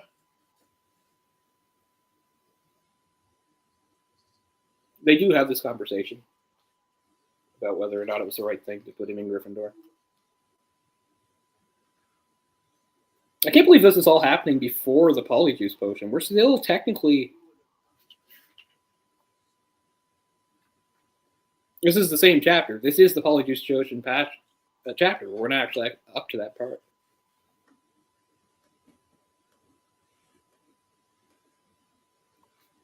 Stand by what I said before. You would have done well in Slytherin. You're wrong. There's Folks, the Phoenix. And there goes folks. Right on into the book. You're brave, I couldn't do anything, he just got fired. So I'm right at the same spot in the book. Where, once again, he mentions some very specific things about phoenixes that will come into play towards the end. Their tears have healing properties, they're very loyal, and they can carry tremendously heavy loads. Wow, I wonder if any of those things will wind up coming into play.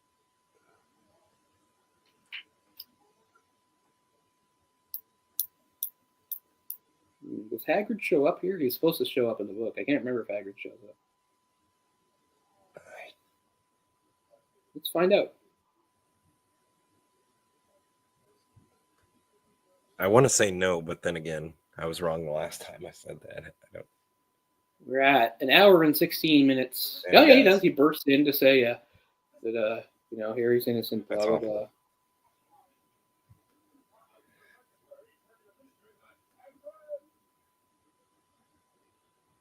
Yeah, this movie's longer than I thought. Because there's still so much to do. We haven't even gotten to we haven't done the Polyjuice Potion or the Forest. This is the last movie that Chris Columbus directed. And I mean, they really work well together. It's sort of the same look and feel. He was a very good director to start the series off. But I'm glad he didn't do the third one. Because the third one's my favorite, and I love Cuarón, or however you say his name. Is it Alfonso Cuarón? Mexican director. Great director. Does a lot of really good movies. It still seems so random to this day that he did the third movie, but Children of Men, he did Roma. Lots of good movies. Yeah, I think he did. And we'll get in that. That movie, but Blindness. Took me a bit to appreciate his tone. I think it really works. I really like how twisted. Miraculous Lover. Hello, and Goblet of Fire is possibly my favorite as well. Yeah, Goblet of Fire is my favorite book, but it's not my favorite movie. The third one is my favorite movie, but my favorite story or book is Goblet of Fire. My favorite character is Lupin. I was doing a good job. I have a hard time picking a favorite character. There's so many great. Lots of good characters. But for me, it's Lupin, and it's never sat right with me the way Lupin is just sort of offed unceremoniously, just killed off page and off screen in the movies. I always felt like he deserved a better fate. I said this before, like a lot of people felt that way to the point that like Rowling actually publicly apologized for the way she killed him in Tonks. Yeah, Luna's cool too. I was sort of a Luna shipper. I always thought it would have made more sense for Harry to. I'm kind of obvious. I don't like the shipping, and I went for the obvious thing. Like it seemed more to me that Harry should have wound up with Hermione, but if he didn't, I always thought Luna was a cool option. I don't like the shipping. I don't like Ron and Hermione together at all. I think it's ridiculous and forced. But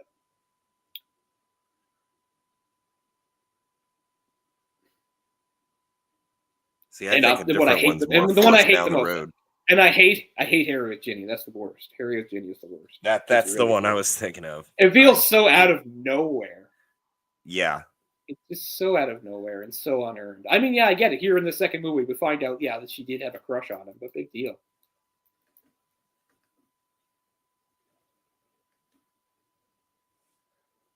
If you look like Cho, you should be my girlfriend because I love Cho.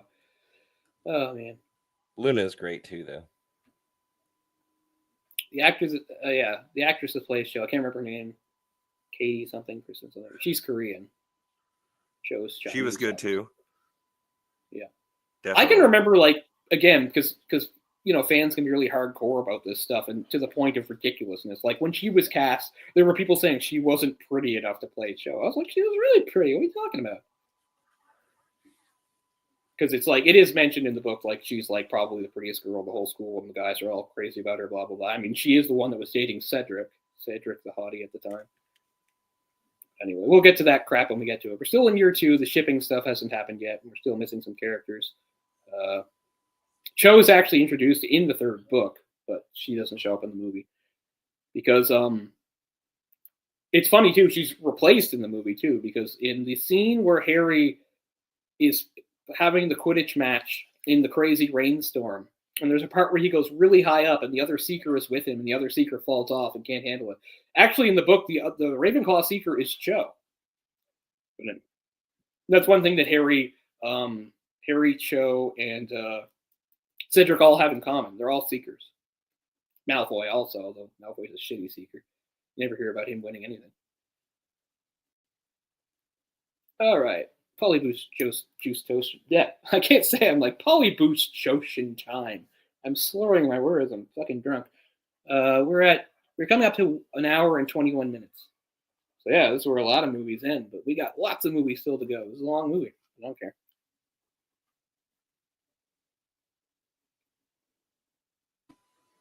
I like Cho, but I understand like why the shipping didn't work out there, and in some ways it's kind of realistic, right? Like not too many people wind up with the first person they ever dated, you know? Yeah. It's kind of weird that in one of my favorite comics, what's it called? Scott Pilgrim. When Scott Pilgrim starts, he's dating a Chinese Canadian girl, Knives, and over the series, you know, he like inadvertently cheats on her basically, and anyway, winds up with Ramona Flowers. I always thought it was weird that in both things you had the main guy starts off with a really pretty Asian girlfriend and then dumps her for somebody who's not nearly as cool. But anyway. And I know people who say Ramona Flowers is really cool. I mean, I get it. But yeah, I relate super hard to Scott Pilgrim, big Scott Pilgrim fan. I mean, I'm kind of the same age as the character. I think I'm like 1 year younger than the character. I can't remember what year it came out, maybe 2004, 2005. So, you know, I was early 20s. I lived that kind of life in a way. I wasn't as social as him, but, you know, I wasn't as much of a scenester, although I was more of a scenester back then in the early 20s. But anyway, I remember that life. I was a video gamer. I wasn't in a band then. I was in bands in high school. I wasn't in bands when I moved here. It's too bad. It would have been fun. But I was in bands in high school. So I just mean, I don't know. I don't even know Scott Pilgrim. If you know Scott Pilgrim, it's just something I relate to super hard to because there's all this stuff about gaming. There's a whole great point where he and Ramona are on a date and they're hanging out in his apartment. And he doesn't have the book with him. He's just recounting the graphic novel Akira to her. And she's like, and then what happened? He's like, and then like about 14 pages of tidal waves, which is a real inside thing, I guess. But yeah, that's Akira. And because that's the type of thing I would do. Like talking to girls. I'd be like, let's talk about this manga I read. Okay, so here's something they obviously had to change for the fat point of the movie. Polyjuice Potion does change your voice to the person. But I think they didn't want it to be confusing. They wanted us to remember which one was Ron and which one was Harry. So they just keep their voices. Which makes Malfoy look like a fucking idiot. But they're doing it for the audience. I know that's why they're doing it. But yeah, Polyjuice Potion changes your voice. But they do the same thing later on way later, you know, when they go into Gringotts, you know, and all that shit. You know, Hermione still has her voice, but she wouldn't.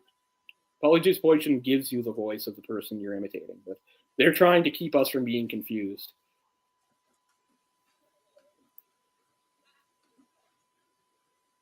He does have that good line about reading. He's like, I didn't know you could read. It's not in the book.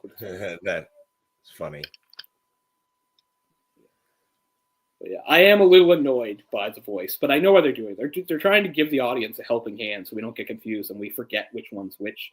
They want us to know that. But again, it makes Malfoy look so stupid. Like, he knows Harry and Ron extremely well. He knows their fucking voices.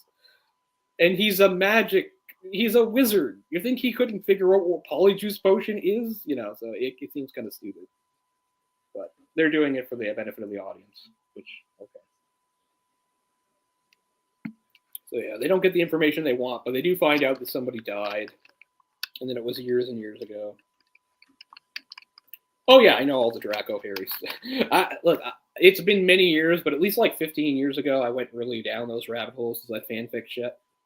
I mean, I'll have to look up again maybe next time that best one by that crazy girl, which again to this day I have no idea if it was a troll job or it was real, but you know she was the one that did all the weird stuff where Draco was amazing and Ron was ugly and shitty, and Draco was secretly the best guy and Ron was secretly evil, and Draco was like always in leather pants and super sexy, and it was so poorly written, and like they would yell out things like "fuck you, bitch" and stuff like that, and like it made no sense at all. And she inserts herself into into it as like this weird goth character that's always getting to like hook up with Draco. It's hilarious.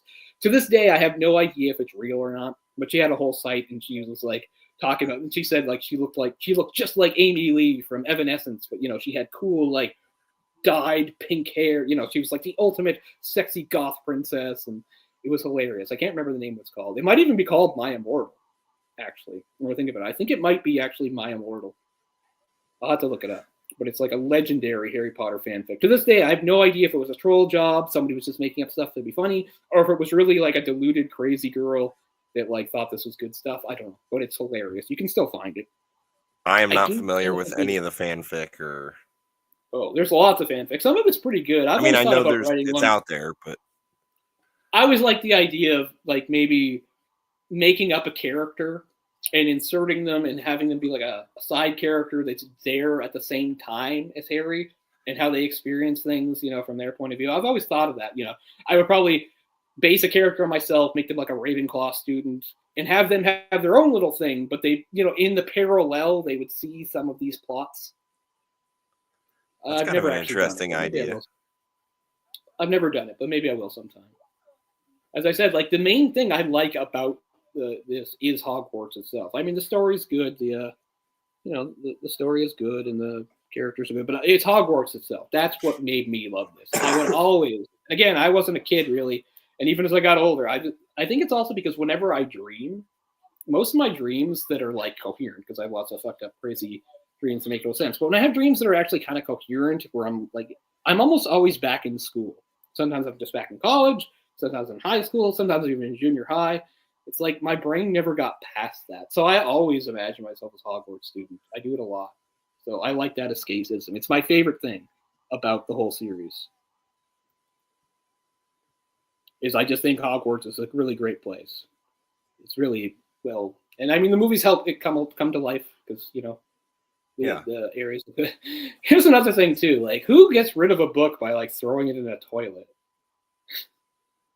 That seems like a weird thing for Ginny to do. Like Ginny finally figures out the book is fucking with her and it's evil, and she's like, I gotta get rid of it. I'll throw it in a toilet. Like that's not normal. Yeah, I can't imagine anybody who doesn't enjoy these movies hasn't imagined it would be cool to go to. Yeah. And yes, and the book throwing thing, there's many times where I'm thinking, why doesn't somebody just go to Professor Dumbledore or even... I understand why Ginny doesn't do that, because she feels like she's partially responsible and blah, blah, blah. Yeah, but some of these things, it's like, go to McGonagall, go to your favorite professor and get help. So here's another thing where I was super savvy. I can remember in 1998 reading this part, and I'm like, he's going to get like sucked into the book. Like, I knew it was coming. There's actually a really good shot of it here. I remember. See if I can find it. It's actually really well done. One of the better things in this edition. Well, I was looking at other stuff. We missed the whole part about Hermione not going with them because she turned herself halfway into a cat. Yeah. Here she's kind of like a black cat.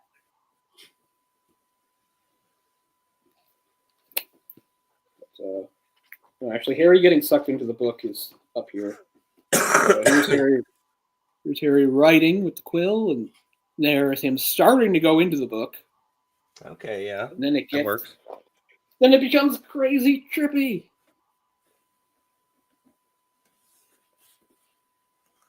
I can show you. Here's that moment. Just like Ponciev. And I think I've said this before too, and I'm not trying to be like, I'm so smart and everything, but I mean, I invented the Marauders map years before I ever read Harry Potter. I don't think I'm probably not the only person, but I was probably 9 or 10 when I came up with the exact same concept. A map that would show a certain place, but it would show you the locations of everybody as they moved around. Like, I came up with that well before Harry Potter was around. Nice. I invented Oops All Crunch Berries. So this is 1942. Or at least it would be 1942 in the books. It would in the be books 1952. Yeah. This would be 1952 in the movies. I think the movies do take place in the book time too. They just don't really ever say it. They just don't really reflect it. Well, most stories or movies, you kind of want to be timeless if you can. What's funny is I can remember one of the early books, Harry's writing to Hermione or Ron, and he mentions that Dudley was mad and broke his PlayStation. But technically, lining up with the timeline of the books, it would be too early for Dudley to have a PlayStation. But then some people were like, well, technically the PlayStation came out in 94 in Japan, and Dudley's super spoiled, so maybe he imported it. So it's like, yeah, I guess that works. But most of the time, stuff like that doesn't really matter. This late hour, Tom. So this is one of the things that doesn't line up, right? This is 16-year-old Tom Riddle, and yet he looks completely different in the flashback in the 6th book.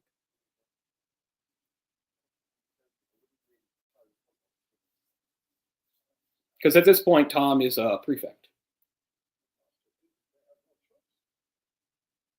Oh, thank you, Miraculous Lover. So yeah, thanks a lot for hanging out. Do you think she really looks like Jo? Or are they just playing me? Could be. I don't know. It's hard to tell out there in the YouTube land. But all the best to you, Miraculous Lover. I'm not hiding. I don't look like any Hogwarts character, which is okay.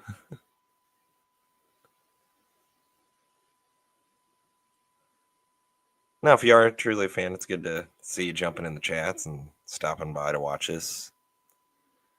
Oh, yeah. Join us on the full journey, if you will. It's good to get. I mean, my channel's often neglected, and even when I was doing a lot, it was not a high. I didn't get tons of views or anything like that. So it's always great when I get a bit of a bump, stuff like this. I try to do something different. You've had a bit of an audience. Time.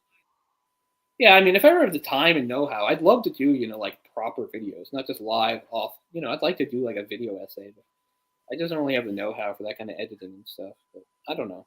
Something I'd like to do. All right, so here is Hagrid, who apparently was in his 3rd year here, because it's mentioned in the first book that Hagrid was in his 3rd year when he was expelled. So Hagrid is 13 here, which suggests Hagrid is 63 years old. And it's like, well, Hagrid's half giant, so he probably ages differently, I guess.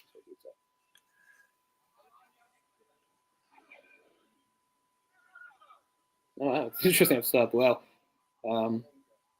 yeah. Hopefully, the other channel I work with, which might be on my page there, New Discussion Pocket Dimension, which we do with our friend Jay, who I guess couldn't make it here tonight. If you refer back to the first movie we did here, he joined us, but I guess he couldn't make it tonight. But yeah. Anyway, that's just reached I think 850 subscribers, so it'd be awesome to get a push and get to 1,000. Because another thing I'll say to anybody watching or who's in the chat, it actually helps, like, if you could leave like an actual comment below the video, because it gives it a little bit more. It bumps us up a little bit more in the algorithm. It's not a big deal. Like I've been on YouTube since 2011. No, like 2009, I think I've been on YouTube, and I never, no matter what channel I was on or anything, I never did the comment, like, and subscribe. Like I don't want to tell people what to do. It's bullshit, But I will say, we don't really do that as much on cable either. Leave a just leave a comment. Like it does help get views a bit up, which is one reason. Yeah. Like sometimes I'll just comment myself on like the MDPD ones because I'm just trying to bump it up. Also, sometimes I'm correcting myself because people know I don't like making mistakes. So if I find out I misspoke or got a fact wrong, I usually fact check myself and go back and correct myself. I know some people don't care about that, but I don't like being wrong. So I do try to, I do like trying to correct myself. As I said, this is the internet. This is just Harry Potter shit. But I mean, sometimes I am talking about other stuff like history. I don't want to get that wrong. So if I get something wrong, or if you don't believe something I say, by all means, fact check it. Because, too many people are believing too much stuff they hear on the internet, no matter what the source is. So, like, I always it would implore anybody to always fact check stuff if it doesn't sound right to you. And use even a couple different sources. Yeah, even for something as innocuous as this. I mean, I get it. This doesn't really matter. This is just a live commentary about a Harry Potter movie. I don't really mean this. Yeah, but like me, you can misremember things or be told some misinformation that you've come to like, believe. I know it's not the biggest deal when you like mix up a name or something. Sometimes it's not a big deal, but I don't want to be wrong beyond that. But yeah, so here we find out later that, of course, the possessed Ginny came into the room to get the diary. I can't even remember how that worked. She managed to get rid of it, but it was still able to possess her. I like how it like look. He's like we're stronger and smarter and better than Hufflepuff. They're fucked. I like Wood too. I mean, even that doesn't sound right. As I said, they make him. He's not like a bad guy in the books, but he's kind of obsessed. In the movies, he's more grounded and likable. In the books, he kind of sounds insane sometimes because he's just like, all I did was tell McGonagall I didn't care if Harry fell off his room as long as he caught the snitch, stuff like that. And he's also known for giving really long-winded pep talks or going on and on about strategy, and they have no idea what the hell he's talking about. It's some funny stuff. So there, finally, we got another victim. This time, it's one of the Golden Trio. So this is one thing I'll say. Now she can't steal anybody's lines. Now we get some good old-fashioned bonding between Harry and Ron. Why not? Now that Miss Know-It-All's out of the way. No, I don't. I actually like Hermione very much. I just like pointing out that like the screenwriter likes her too much and often steals Ron's lines and actions. Oh, look at that common room. It's so great. It should be bigger, though. It looks a little too small. It does in this one. Should be a bit like, it in like the fifth one, it's quite big because it shows some like partying. Oh, okay, they're panning it around. I guess it's all right. Still, it feels a little crowded. I don't know. But yeah, things like this. Like I said, I would definitely want to be. I'm a Ravenclaw. But what's lucky is the Ravenclaws have the same kind of dorm as them. You don't get to see it in the movies, but their dorm is also like a tower. Like a big common room, and then you go upstairs to the dorms that are up higher in the tower. Because the Hufflepuff one's pretty boring. It's just like a ground level area, and the Slytherins are literally in the dungeon. They're in the dungeon, the basement. Yeah. For years I lived in a basement apartment in the fucking blue. I like being in the basement. Where I am. I like being up high. The building I live in now is not. I'm technically on the top floor, but it's not like a high building. I'm on like this is a fourth floor. It was once a bedroom, but this is more of just a storage and smoke room. Yeah, we were saying he's Kenneth Branagh was a really good locker. Hey, remember this whole thing? The invisibility cloak. We forgot all about that. I know you're worried about getting kicked out. Because everybody thinks, because you took the blame 50 years ago.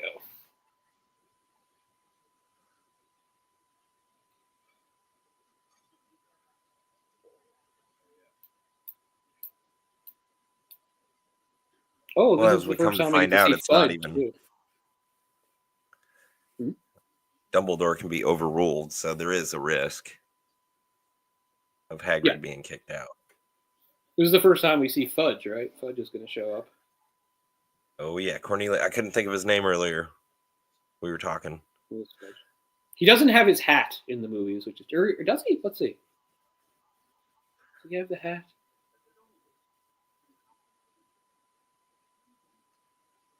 Maybe they thought it wouldn't look good. In the books, he's always described as wearing a bowler hat that is lime green, which is very odd. A lime green bowler hat. Yeah, I don't think he wears a hat in the movies. Not a big deal.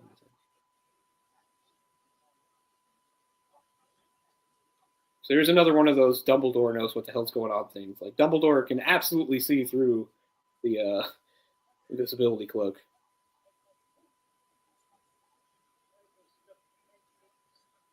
His hair looks pretty different than it looked in the other movies. Yeah, again, they change a few looks by on the third one. I think he's got. We'll definitely get into that. I'm pretty sure it's the same actor, though, right? It's still the same actor. It is the same actor, I know, but it threw me off when I first saw it. Yeah, his hair is just longer, I guess. Is this what you call a house? So, this hovel. That's pretty good. You're just at an hour and 40 minutes, people. An hour and 40 minutes. There's still almost an hour to go.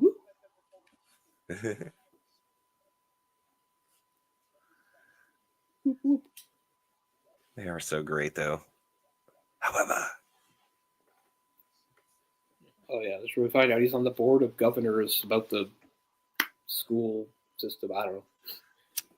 Said before, like, Hogwarts is the only school for wizards in, like, the entire United Kingdom, and yet there's, like, less than 1,000 students.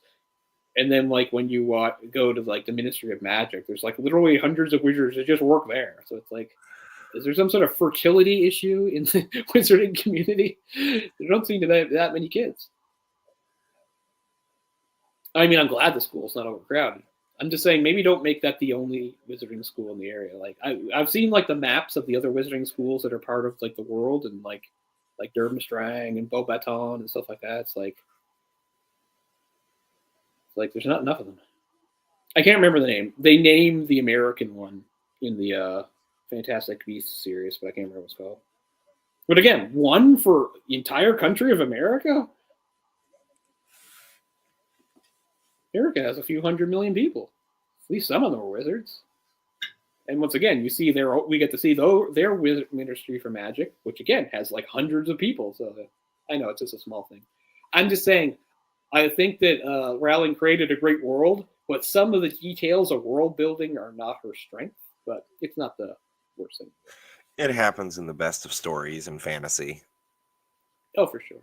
I mean, except for until you point that out, I don't think too deep, and then I'm like, oh, you're right.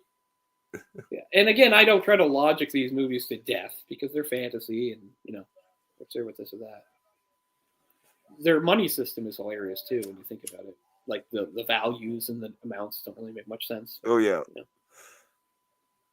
It's like 17 sickles and 38 nuts, and it's like why would you pick such odd amounts?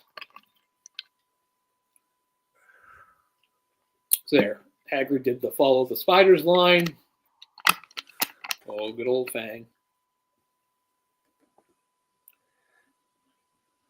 So here's we're getting to a sequence that I think is probably the best part of the movie compared to the book. Because once again, as you would expect, the action sequence in the book is more simple and condensed, and they make it bigger. What's kind of weird is, I just thought it was weird pacing too, is that you know how they're going to get rescued by the car?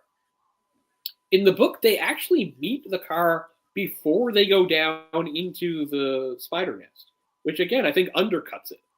Because it's much cooler to have the car just show up. Because it's like, oh yeah, we forgot about the car. It's in the forest. Like it's a bigger deal that the car comes down and rescues them. Whereas in the book, they already meet the car. The car is just like sitting in a clearing with its lights on, but it's not doing anything. So they leave it and go down, and then the car comes and helps them. So I do think it's better that in this they don't see the car until it swoops in to save them. It's more it just seems cooler. Why couldn't it be follow the butterflies? Fang, at least Fang's with them. I'm glad they didn't cut that. I'm glad that Fang's with them. Good old Fang. Yeah, I love Fang. Oh yeah, I was just saying about Fudge. That chapter is literally called Cornelius Fudge. Look at the title. Yeah. There's his hat. Lime green bowler hat. I'm anxious to try to watch for that in the next few films if he's holding a hat at a bowler anytime. So we're coming up to chapter 15, Aragog. What does Aragog mean? Oh, this is disgusting. Man, they really went all out on the spiders. Blah. Yeah, that's creepier than what even turned out in the movie. They're all on top of each other. And here's Aragog himself looking at them. He's blind, of course, so he's got the weird milky eyes. Nice. Yeah, that's creepier. But I mean, I give Ron credit because Ron is supposed to be afraid of spiders. I don't have a fear of spiders, and I wouldn't do that.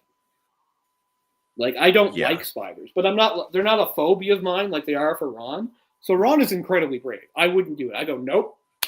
Look at the size of those things. You think I'm going to go down underground with them hanging? Even before seeing Aragog, I just wouldn't do it. And I get it. They're wizards. They have wands, but they're 12-year-olds. They don't know how to do much. They have like one stunning spell. He even says later, like, know any spells? And Harry goes, one. And that's all they know. They know fuck is it sunning itself off? I can't remember. Well, even his babies are as bigger than your head. Yeah, and then there's plenty that are like, like the size in that movie, Eight-Legged Freaks. Like, if spiders were that big, they like. Here's another thing. Let's be logical for a second. If there was a colony of spiders and they averaged like that size, they would like destroy everything in the forest in like weeks, and they'd be coming after the humans in no time. Look how big they are.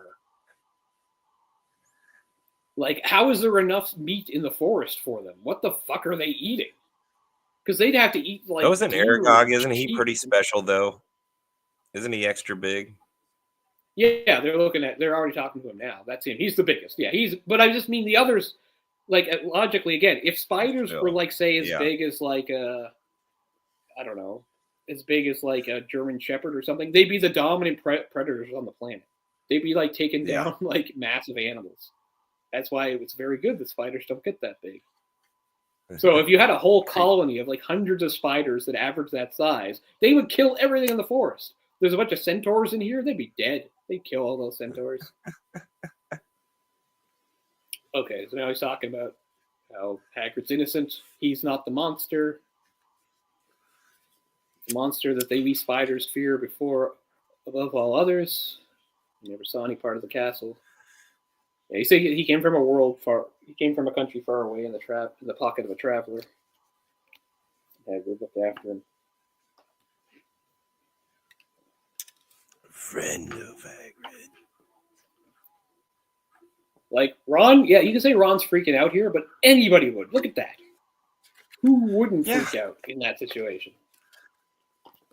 Like, Harry's like, well, thanks, we'll be going. It's like, I don't think so.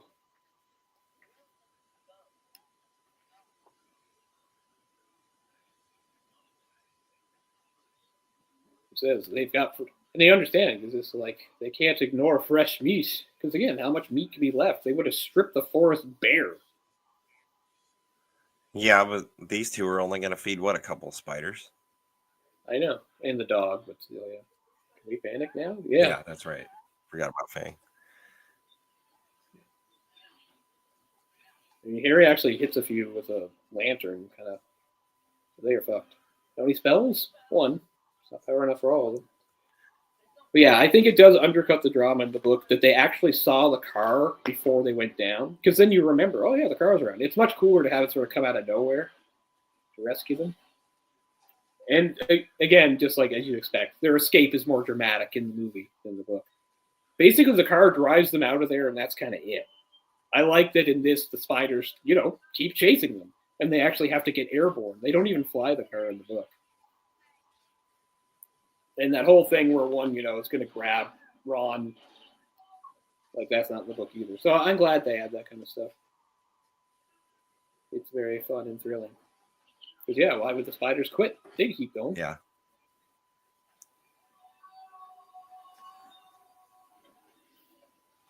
Yeah, here's Ron being, what do you reckon? Harry said to Ron, whose eyes could just make out reflecting light from his wand. We've come this far, said Ron. So yeah, Ron's pretty damn brave. Yeah, this whole thing. Like, that scars you for life. I would have nightmares for the rest of my life if that happened to me. Gigantic spider grabbing me by the head.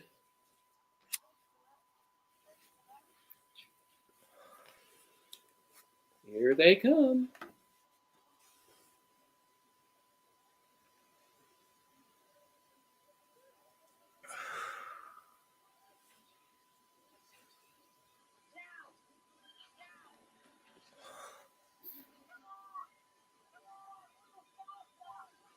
We get it out of reverse. There you go.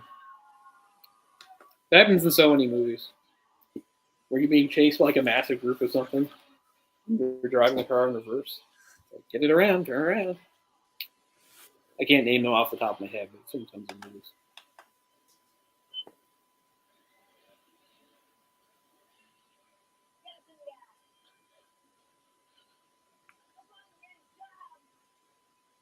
They've even set up traps for them. Crafty spiders.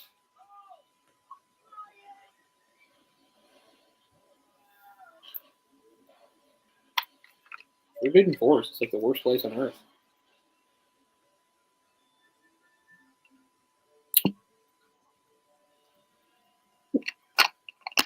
You have classic fantasy, of course. You can think of the Middle-earth forest Mirkwood, tainted by dark magic because of the presence of a then-in-disguise Sauron as the necromancer, and how all those spiders, they had a big colony of those spiders, too. Remember, they capture Bilbo and the dwarves for a while. Bilbo rescues them. That's right. Yeah. Mirkwood's terrifying. I mean, the Hobbit movies aren't good, but that whole sequence in Mirkwood is well done. Like, that's really how it's described. Like, there's no light. It's really suffocating and dark, and dead. And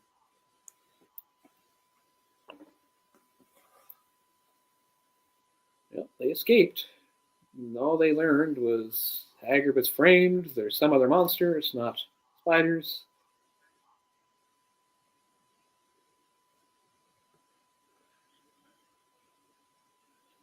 So this is a good job. So I actually have yet another edition of this book. So these are called something called Minalima. These are like pop-up books. So they have their own like normal art on some of the pages, which I'll show. It's a little more simple. Here's Harry when he's at the start, when his aunt makes him do all those chores. So a little more simplistic art style here. But the thing is, each of these books has like several pop-up events in them. And I am terrified to use them because they are so delicate. I've even kept, they all have like a little, like this paper here to protect them. But here's I'll try not to lose it. But here's like the burrow. And maybe I'll try it later, but I can like pull things out and move it around and stuff. It's really cool. Oh, yeah. Curious to see. This is the only one I have. I hope to get more, but these books cost a fortune. Though I do, yeah, the illustrations are not as cool as the other. No, they're more simplistic, but they do have a good look in some of it. Definitely charm, and I'm sure the pop-up's really cool. Like here's Ron in his room in the burrow, which reflects the movie or the book because they're supposed to all be orange. It's mentioned, but some of the pops are really cool and complicated. Okay, I might be able to do this one. So this is Harry doing the flu powder. Shit, does this work? I'm so afraid to even touch it. I'm so worried. Let's see here. Pull this. Fuck. Well, don't do it and mess it up on this commentary. Okay, so it's like, I don't think I can show it to the camera because my hands aren't good. I can't really show it. It's like Harry's here, and then he can like fall down. Well, you can see it. Fuck. Don't worry, that part doesn't matter. Wait, let's see him at the bottom. There, you can sort of see him at the bottom there where he landed. Oh, yeah. So that one's pretty simple. You just move that one up and down. But other ones are more complicated. I don't even know if you need these, but I kept them all. They're all on each page. So I just keep them. I don't know if they really protect them or not. But yeah, that scene in Borgin and Burke's that's not in the movie, where Malfoy and his dad are talking to the owner. There they are. So I am going to buy the third one because that just came out. But they're expensive. Like, here's the Whomping Willow. Oh yeah. Oh, okay, that's not bad. So I pull like this. I can make the Whomping Willow kind of three-dimensional. Cool. Car. Push that away, and you can see Hogwarts there in the background. So it's pretty cool stuff. The third one's the newest one out. I don't own the first one. I only own Chamber of Secrets, but I want to get the third one. But they are expensive books. Oh, here's a mandrake popping out of a plant. So yeah, we'll look at more of that later. But yeah, these are very cool, but they're also very expensive. So probably only for super fans, but they're fun. I'm just so worried about them. They're so fragile. I'm Worried about messing up. Or I always thought that was chilling. Or skeleton will lie in the chamber forever, written in blood. I mean, that's some. I mean, people say it's the third movie where things get dark, but that's pretty fucking dark. Her skeleton will lie in the chamber forever. Yeah, so all the teachers called Lockhart's a bluff. They're like, you know what to do. You're a hero. You can do it. You can find the Chamber of Secrets.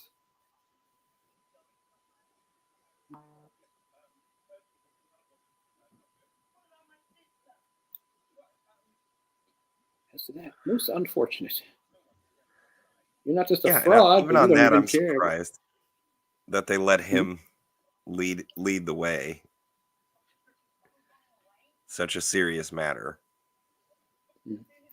It might also be kind of unbelievable in like 1,000 years in a school full of like brilliant witches and wizards, they couldn't find this thing.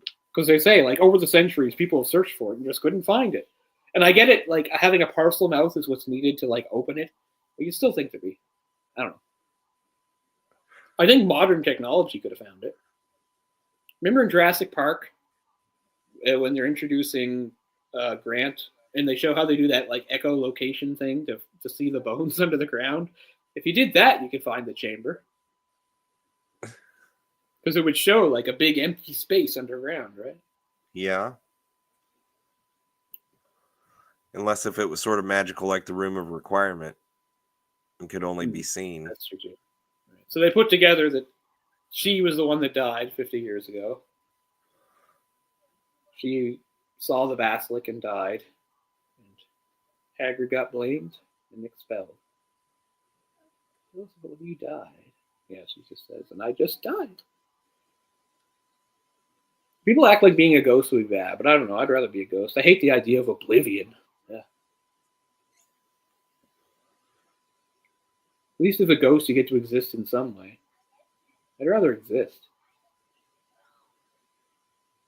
Because there's this whole thing that's not really in the movie. Again, talking about Nick. So remember in the fifth movie, spoiler, Sirius dies, right? Like, Harry's like in denial. Like, one of the things he does when he gets back is he seeks out Nick, who he knows is a ghost. He's just like, can Sirius come back as a ghost? And he explains that the only way to come back as a ghost for most of them is like by doing some sort of special preparations and stuff and blah, blah, blah. Doesn't really account for Myrtle, since Myrtle was a student that just got killed, so it doesn't really line up. But that's what Nick says, that like, just like Binns' story is he just died in his chair, but then his ghost got up and kept teaching. So the rules are kind of flimsy on exactly how ghost stuff works. But they still have to tell Harry, no, Sirius can't come back as a ghost. It's like, why not? I don't really get it. Because Nick has this whole thing saying how it's not good anyway. And it's because he was too afraid of death and blah, blah, blah. I mean, I can understand it. They make him sound like weak. I'd rather exist, even if it has to be as a ghost. At least you get to see interesting stuff. Nick's been around for 500 years. Yeah. All right, do some parcel tone. There must be a. Let's see if I can find. See if I can find the basilisk. How does this work? Shoot, I'm so afraid to touch it. It's not immediately clear. Okay, here's this one's pretty simple. This is the thing in the bathroom. You pull down, the snake comes out the mouth. Oh yeah. Cool. I don't know why I keep this. Sometimes when how sometimes books have like things on the back that aren't really part of them. Like, see, this explains it. Like, I keep these. I don't know why. It's not part of the book. It's just for in the store.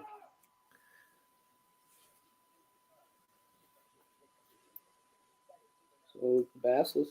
Well, there's the sword of Gryffindor. Yeah, okay, so this isn't a pop-up. This is just an ordinary picture. It's hard to see Harry. He's so small in it. But here's Harry's fight with the basilisk.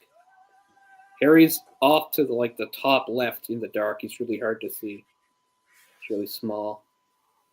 Oh, yeah. But pretty cool. So it's pretty cool art. Shit, I missed. What did this one go with? Oh, the tissue paper. That's the word. Why couldn't I think of the word tissue paper?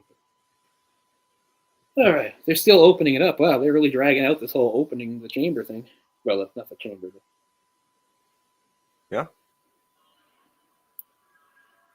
least that's fun. Long slide. We're having fun.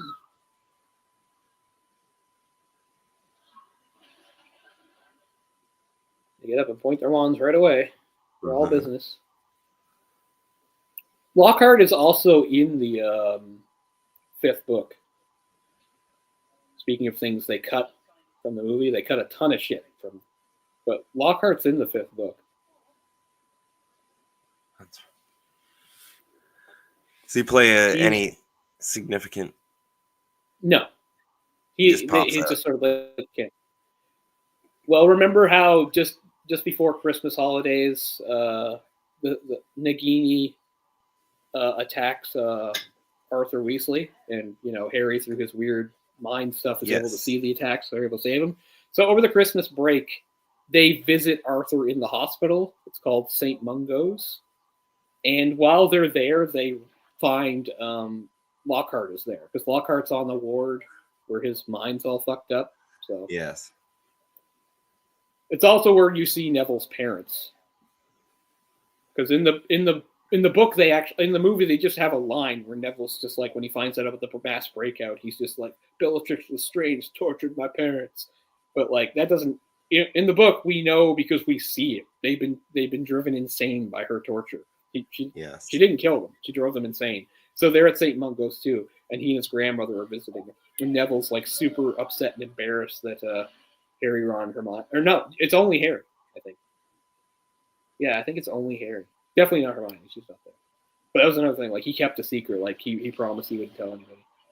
Right. So we missed that part, but he was going to do the Obliviate thing and mess up their minds because he's a jackass. But he used Ron's broken wand and it backfired, and there we go. So that's what led to the state that he's even in 3 years later in St. Mungo's. His memory's gone and he can't really function. It's kind of sad, really. I mean, again, he's a fraud and he's a coward and he's willing to attack children. He's willing to let a girl die. He's not a good guy. But still, losing your mind is pretty bad. Ron Weasley. But you live here. Which I think is, what you said about having some good lines, yeah. He does. This is an odd sort of place, isn't it? Do you live here? Yeah. Because yes, this is just like magic. Line later. I like how Ron does not know what to do with him, so he smacks him in the head with a rock. He's like, he's already lost his memory. Who cares about brain damage? Just smack. Yeah. That's a little harsh, Ron. I get that he's annoying, but I don't know if you should just knock him out because you don't want to deal with him. That's a big rock too. I mean, that can cause death. I know. Well, that's how it always works in movies too. It's always so easy to knock people out without killing them somehow. Yeah. As somebody who has literally been knocked unconscious, like most people have not experienced that, I can say like it's a weird thing. I've taken hits to the head in my life, but nothing was like being knocked out. I'll tell you that story sometime because you'll never ever guess how it happened. You couldn't guess in a million. I am curious now. If you had like 100 guesses, you would never guess what knocked me unconscious. It's so fucking weird. All right, getting ready for our final confrontation here.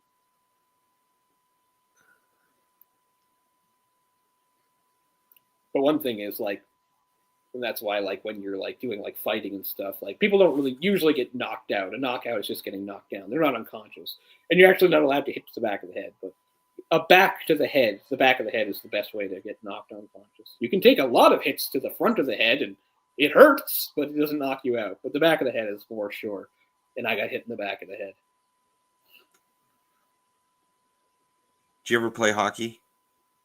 Yeah, and I got a concussion playing hockey, but this was not that. This was years before that. Yeah, I got a slight concussion playing hockey. I hadn't played in a couple years because I actually quit when I was 16 to start reffing. But in my my freshman year at college, there was an intramurals league, which I joined. And I was like one of the smallest guys in the league. I was underweight back then. I was like 120 pounds. And I have no idea how I didn't die every game. Makes you tougher. Our team won too. Oh yeah, our team won too. We won the league inter-championship. And what was cool is we were all really young guys, because what happened was I went to a small university. So there was an intramurals league, and it included my university, which was really small, only about 750 enrollment. And then we're attached to a campus of Dalhousie University, which has an enrollment of about 14,000, right? So most people who went to my school, King's, also went to Dal. Anyway, what happened was, so there were about 5 or 6 Dal teams and 1 King's team. But the year I came, there were more, for whatever reason, I guess people who wanted to play hockey. So they made a second King's team. But the older team didn't want to be split up. So they just made all the rookies be their own team. And yet we won the league championship, which is pretty cool. Not thanks to me. I was probably the worst player on my team. And I'll give these guys credit again, because nobody ever gave me shit about it either. Yeah. But no, I did get a concussion in my 3rd or 4th game. I played defense, which I was definitely too small for. And I was getting the puck in the corner, and a guy who was really he was really tall. He was probably like 6'6" on skates. Hit me up high, and I mean he hit me up high mostly because of his height, and he rattled my head like right off the glass. And have you ever been in a pool underwater, and like kind of like, you know how sometimes you can like hit your head on the edge of the pool? You know that sound it makes where it's like thunk in your head? Like that's what I heard. I was like thunk, like that. Like I didn't hurt too much, but my legs weren't really working, and it was hard to get. I played the rest of the game, because another thing about intramurals league hockey is there's no coaches, right? We're just all out there playing ourselves. There's nobody to tell, and we were already short, so I had to play the rest of the game. But like I didn't have like peripheral vision on like one side. I was really freaked out. But I went to the hospital that night. All they did was like say, "You have a concussion." And they did nothing for it. All they said, it was a Tuesday night, because that's when our games were. And they were like, if you're like throwing up and stuff by like Friday, then like come back. But I wasn't, and I was fine. So I had what I would assume was like, you know, what would you call like, you know, there's different levels of concussion. I had like the lightest one. I was fine. Mild. I missed 1 week, and then I came back for the game after that. But yeah, that wasn't too bad. It was kind of scary, but it didn't really hurt too much or anything. It was weird, because like I just heard the thunk sound, and then like my legs kind of went out from under me, which is kind of like getting knocked out in like boxing and stuff like that, right? Because like when people talk about like a knockout, well, you know what happens for a knockout in like boxing or kickboxing and stuff like that is the point is like when we are standing, right? Ooh, here's the cool word. Here's the word puzzle. I do like this moment, but you know how anyway. You know, we aren't doing anything to stand, right? But we know that our brain is constantly sending signals down, right? Yep. That's how we're standing. Our brain is constantly sending signals down to the muscles and nerve endings in our legs. And what happens sometimes for a knockout is for just 1 second, a split second, it stops, and then your legs give out. So it was kind of the same thing there. I had that moment where, like, the signal stopped. But it didn't hurt too badly that I remember. It's funny. It was my very first year in residence. So when I came back, I came back from the rink to the thing, and there was we had RAs back then, you know, guy probably in his early 20s. And he went to the hospital with me, but he couldn't stay because he had stuff to do. So he gave me like $10 for cab fare, and I was so cheap that like when it was over, I just walked home. I was like, I'm going to keep this $10. It's fun. Here comes Fox to save him. Oh, the chamber looks really great. They did a really good job with the chamber. It's huge like it's supposed to be. It's got the big statue face. It's got all the cool serpent things. It's wet. Looks great. I mean, sometimes the movies don't always look the way I picture things. This looks pretty much perfect. So this is interesting, too. So Tom is just, he's not a real person. He's a memory preserved in a diary. He can do some things, but he can't do others. But he is capable of holding a wand. So if he's capable of holding a wand, he can't cast spells with it. It's confusing because it's like he can just go Avada Kedavra. There, Harry's dead. But apparently, like the rules seem to imply that he cannot channel magic, but he can speak Parcel Tongue and call the. Again, the rules are kind of shaky on what this Tom Riddle can do. Again, he's not a real person. He's a magically preserved memory, but he can do physical things. He can pick up a wand. So it's a little confusing. Like it's understood he can't directly hurt Harry. And he needs the basilisk to do it. But I don't know.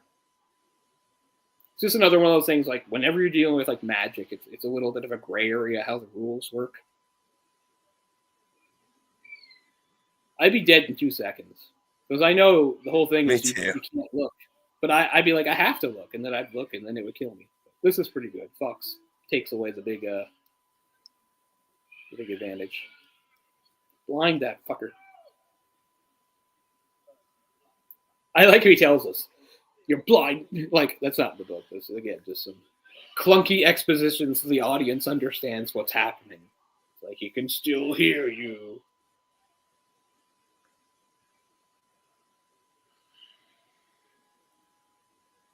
That looks really good.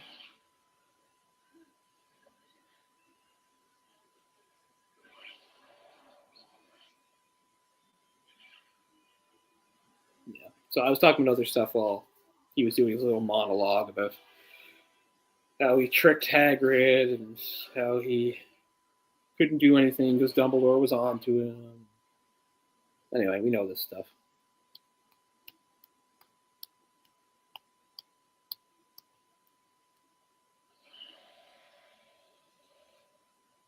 Tense moment.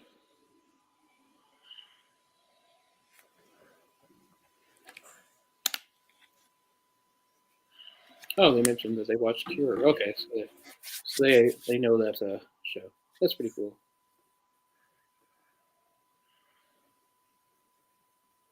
Oh, that's an old comment. I don't know if anyone still read it anymore. Just noticing they said they watched our Cure show. Cure is a good movie. 1997. What's his name? Kurosawa.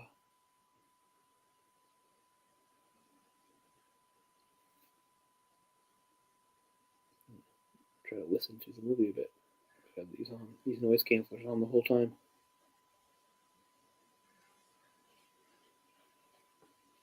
I'm getting wrapped up in the movie at times. Sorry. No, I mean, this is like the pivotal moment, right? All the stuff I was saying before, it doesn't matter now. Very much. It does.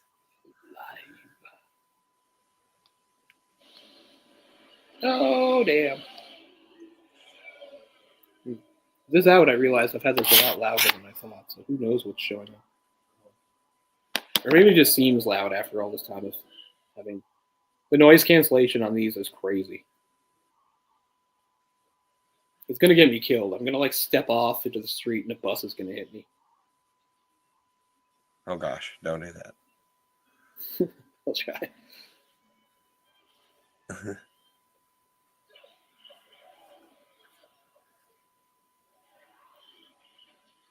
I mean, another thing that makes Harry a good hero is, like, he gets through, but, you know, he's an underdog. He gets hurt. He doesn't do it perfectly.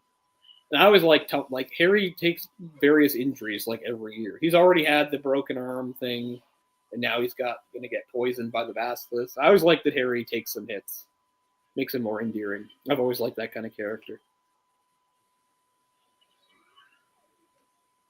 I've never enjoyed characters that never get hit. It's one of the many annoying things. Like, we don't have time for this diatribe, but, you know, like a guy like Steven Seagal and his fucking ego, like, he just never gets hit in his movies. He just curb stomps everybody.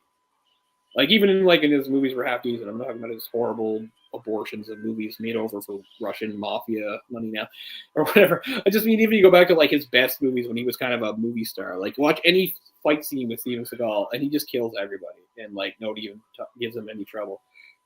Did you see the second Under Siege, the one on the train?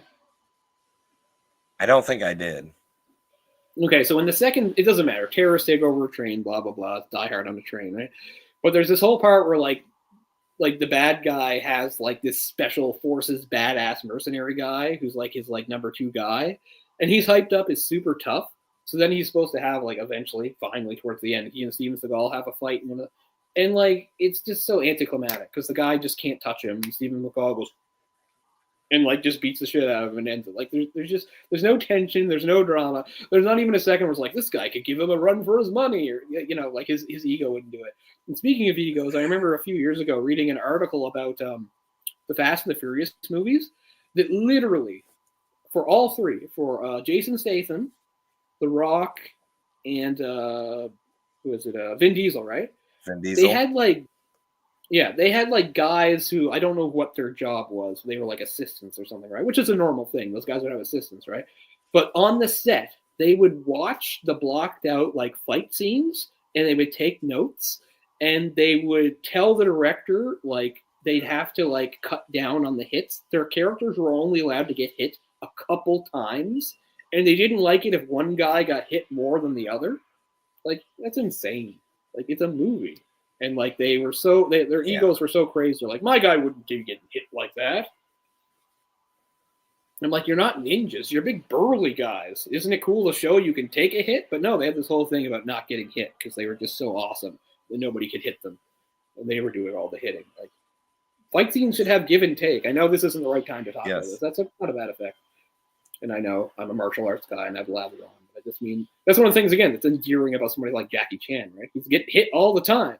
And he's always the underdog in a fight. He's always got some disadvantage, you know, and that makes it cool and fun to watch. When guys just curb stomp people, it's just like, oh, okay.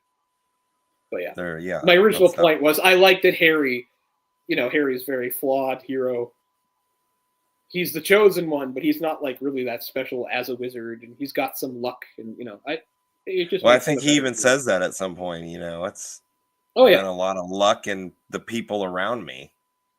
Wouldn't have been able to do. Yeah, he says something like that, like in the fifth movie when they start the Dumbledore's army thing when they want him to teach.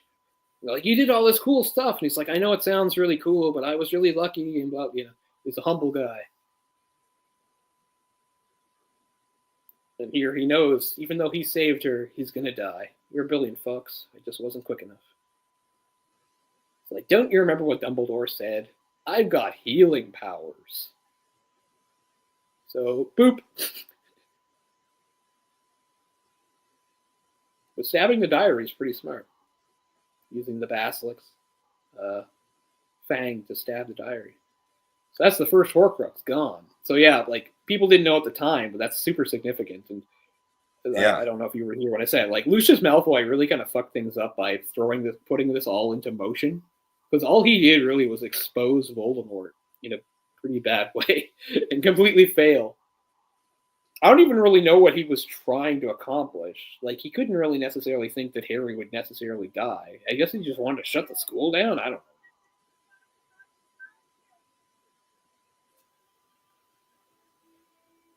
So there was at times I thought back and wondered why Quill wouldn't have been in like a Horcrux.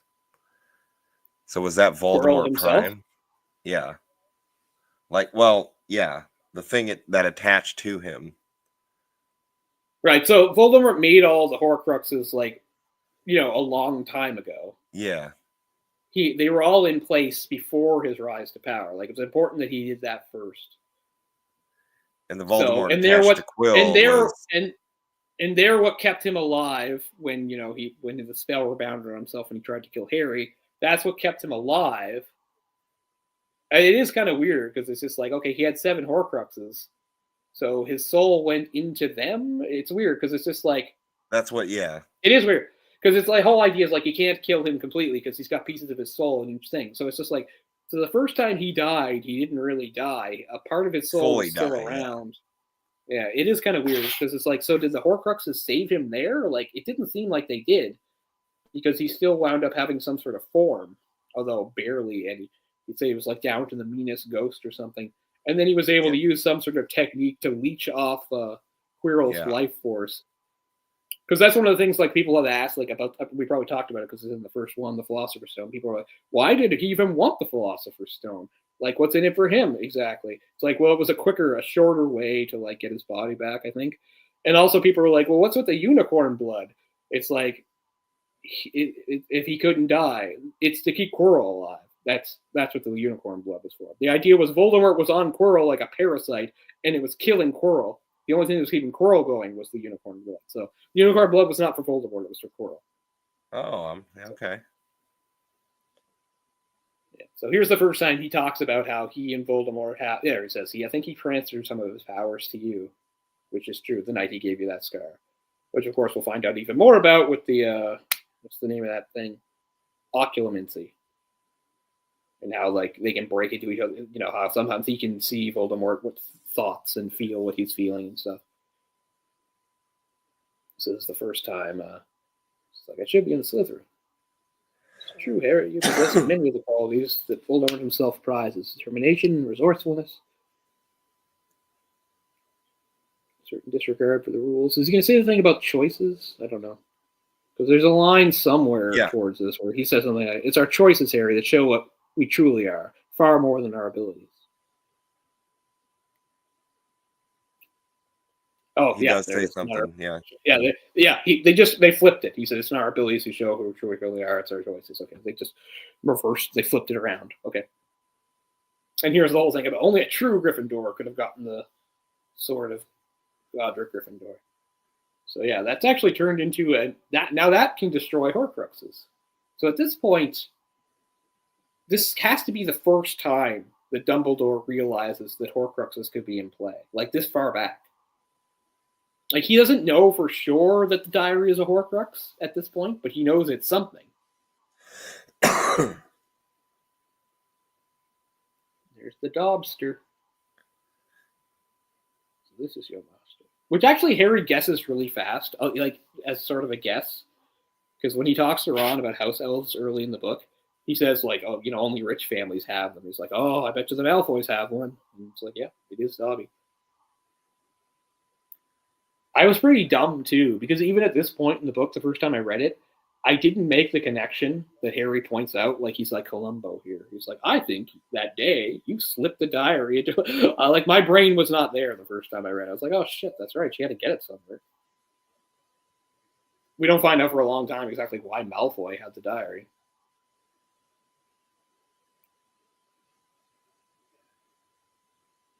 It's like, oh, I thought I kicked you out. It's like, well, it turns out it seemed like you were threatening to hex people, so I'm reinstated, bitch. Interesting lighting here.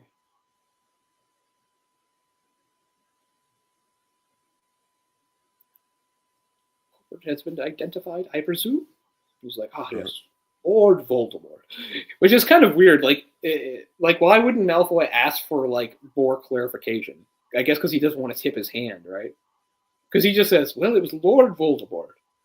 Malfoy should be like, what? How is that possible? What do you mean? He's like, well, technically it was a preserved memory of him causing a bunch of trouble. He says, only this time he chose to act through something else. As always by means of known, yeah. Okay, like, he doesn't. Sure, Lucius. I see. We didn't know you weren't hanging around with him before. So this whole loophole about, okay, so Dobby actually gives it away there, because he, like, tugs Harry's sleeve when he holds up the diary. So maybe that's where it clicks for Harry, where he realizes, oh, you slipped the diary to Ginny that day in Flourish and Blotts. This whole loophole about handing clothes to a house elf to free them, that seems weird, because, like, you would think laundry would be one of, like, their regular duties as a house elf. Do house elves not do laundry? I mean, if you give them clothes... But it's a matter of a gifting. It gives them a symbol of freedom, I guess, that they don't have to... Well, I mean, here he just hands it to him in a book, not even knowing that it's in there, and it's enough for Dobby to be like, I'm free! So, it's kind of weird.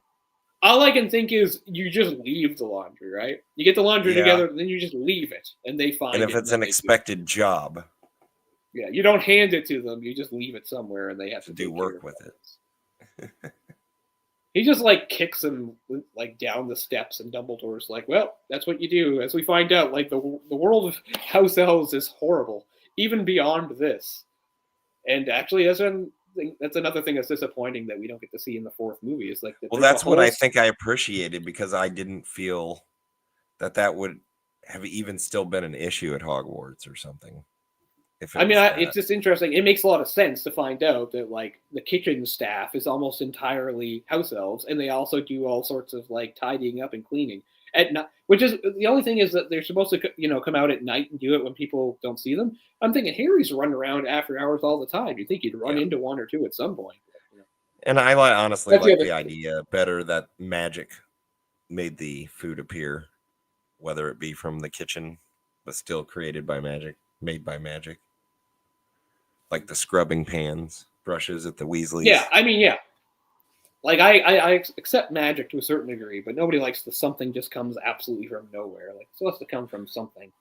Maybe not from nowhere, but like I said, from the kitchen, and it's prepared magically, though.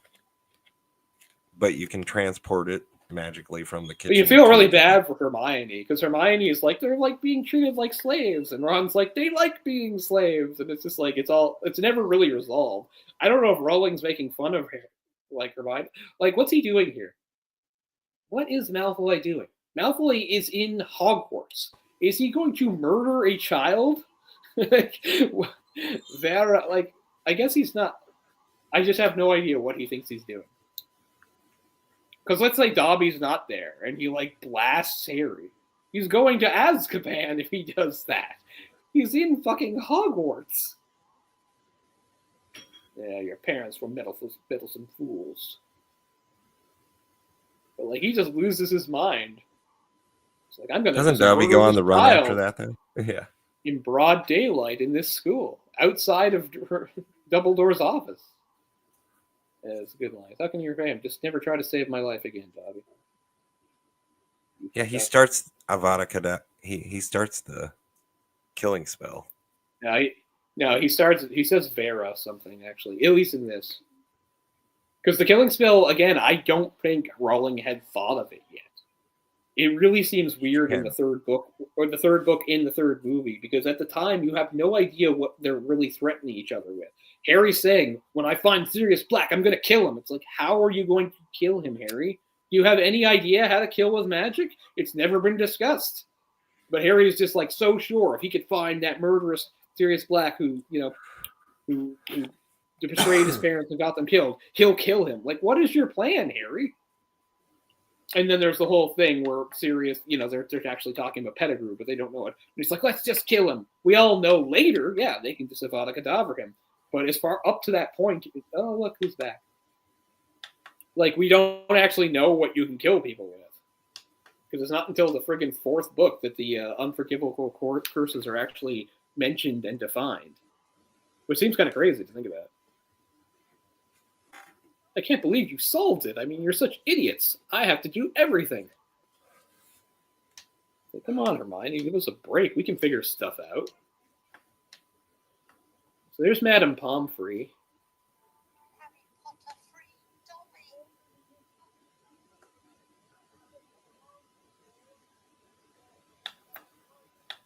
I didn't get named here. Madame Pomfrey and Mandrakes.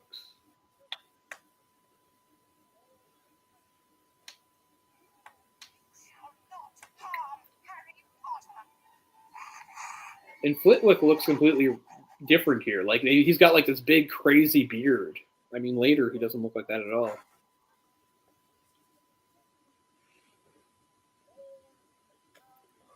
Because the third one opens. It's not in the book. It's something they added for the movie. Remember in the third one, when they first arrive at the hall, and Flitwick is leading a choir, and the choir is singing, and they've got frogs and stuff. Like, that's the way Flitwick normally looks. But here, look, he's all white and woolly. Like, so they really give him a makeover after this. Yeah. This is also where we first hear about Azkaban, because they mentioned that that they sent poor Hagrid to Azkaban. So that's the first mention of it. That Hagrid was sent to Azkaban. Oh, there's a weird thing. I can't remember this is the book. Some ruddy bird called Errol. Like, why would Errol do that? Errol is the Weasley's bird. But anyway, I like Errol, so I'm glad he gets name checked. Poor old Errol.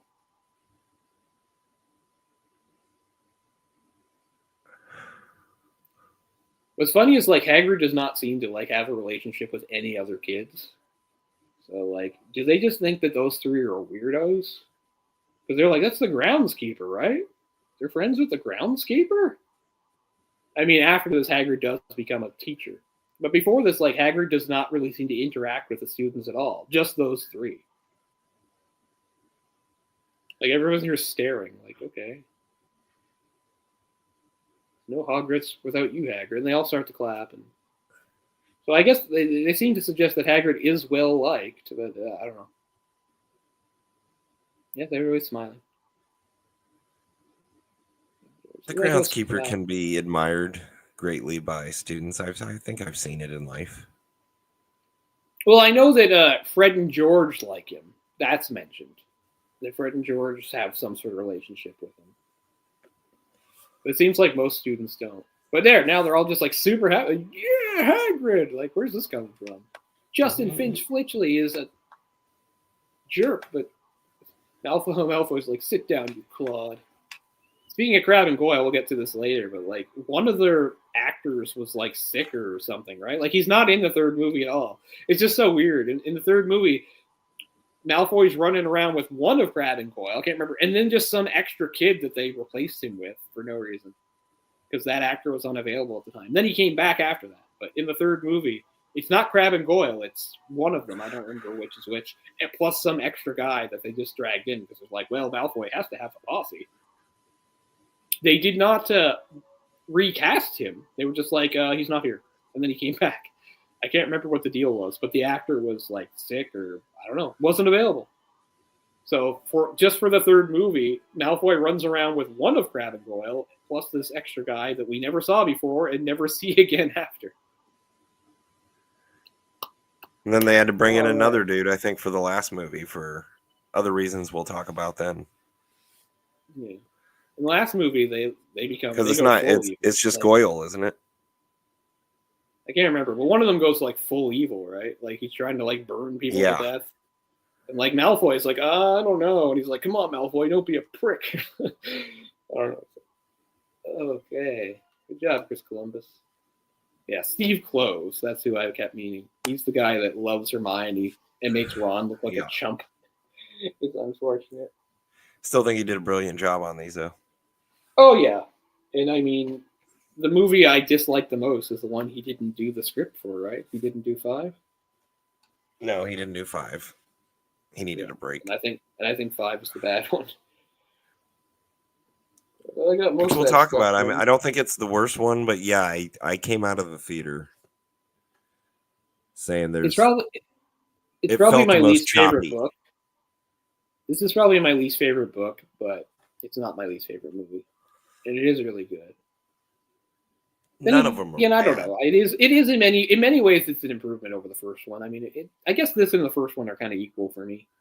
Yeah. You know, this is much more dramatic than the first one and has a lot more meat to it. The first one's more necessary, introduces you to the world, which is honestly pretty awesome for a first.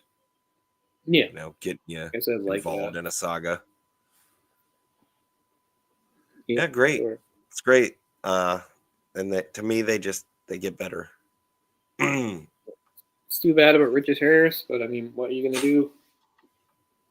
So they had to recast Dumbledore, and I mean, I do like the way Gambon plays him. He has a certain warmth to him and a certain sort of sense of humor, which I like.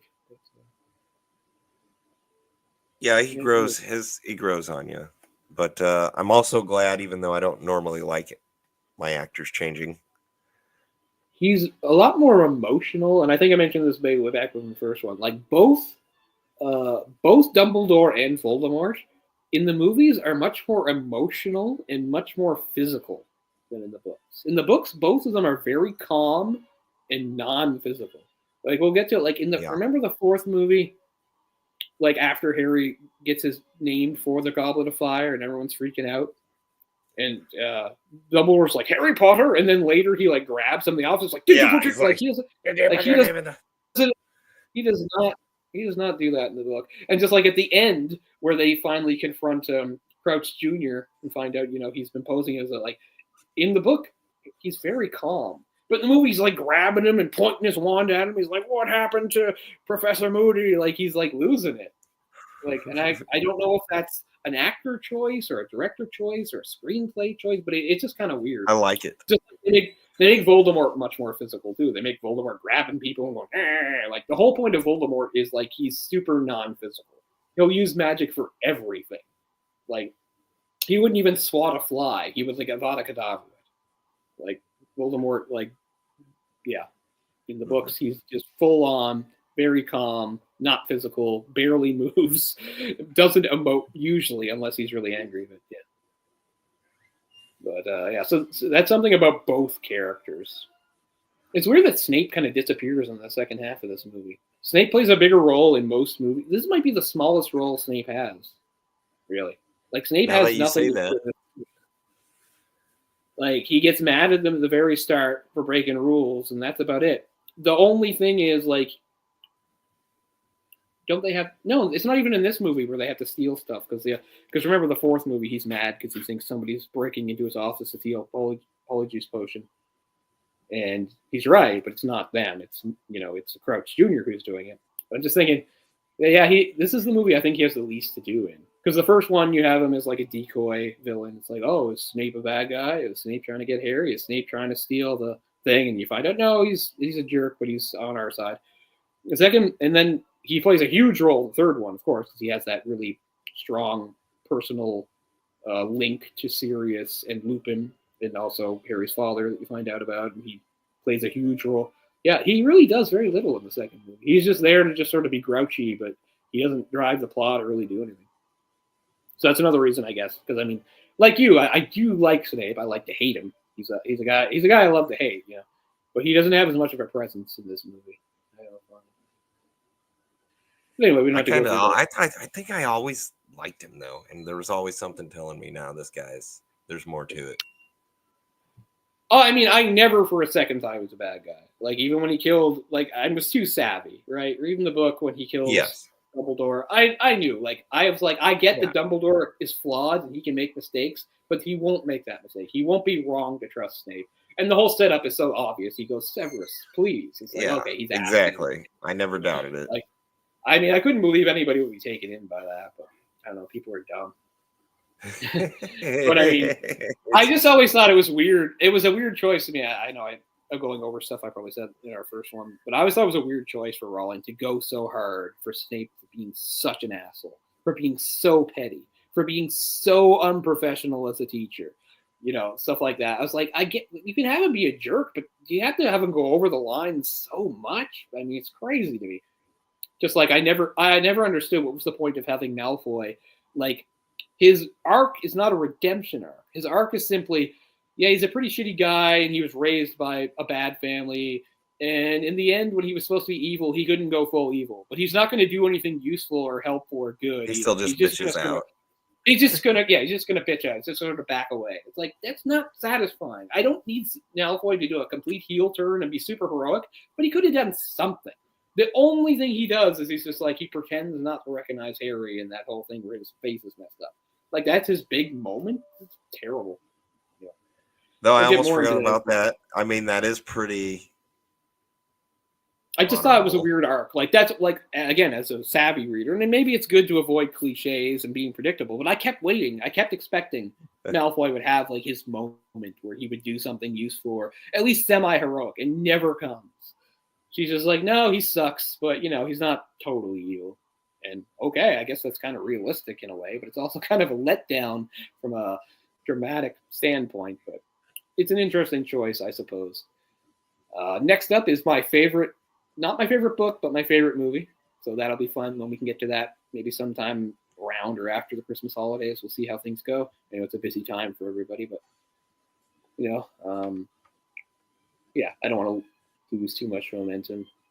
It's good to be able to do these, not have too long a gap in between them. No. But anyway, we're at the end here, so I thank everybody that tuned in. It was cool to have people come and chat with us. I tried to be a little more proactive on that. Sometimes I kind of forget the chat, or I get swept up in all the blathering I'm doing, talking about stuff. There's just so much stuff to talk about. I have all these books and notes and things, and I get it. It's not essential, but it's fun for me, so that's why I wanted to do it. So I try to back that up and catch them too in the chat. Yeah, so I'm excited to do the third one for sure. That will be a lot of cool stuff to say about that one.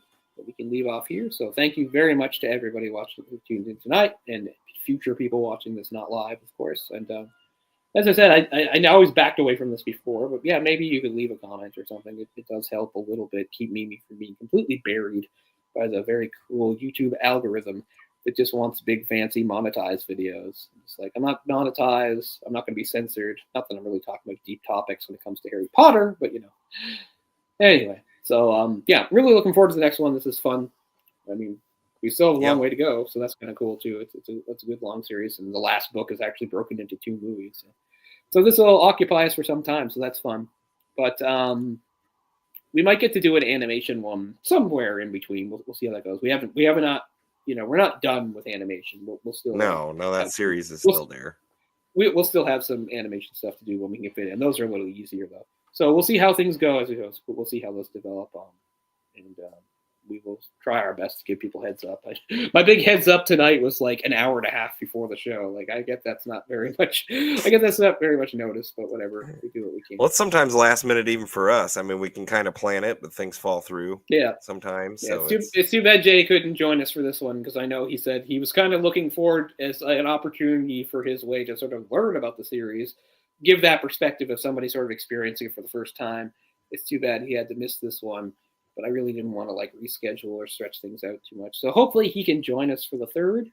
Catch up. Find out how that goes and catch up. So anyway, thanks so much, everybody. And we'll leave it here. And everybody have a great night. And we will see you in the Wizarding world, hopefully not too far in the future. So thanks a lot, guys. Have a good one. And we'll peace out from here. Bye-bye. Bye-bye. Mischief.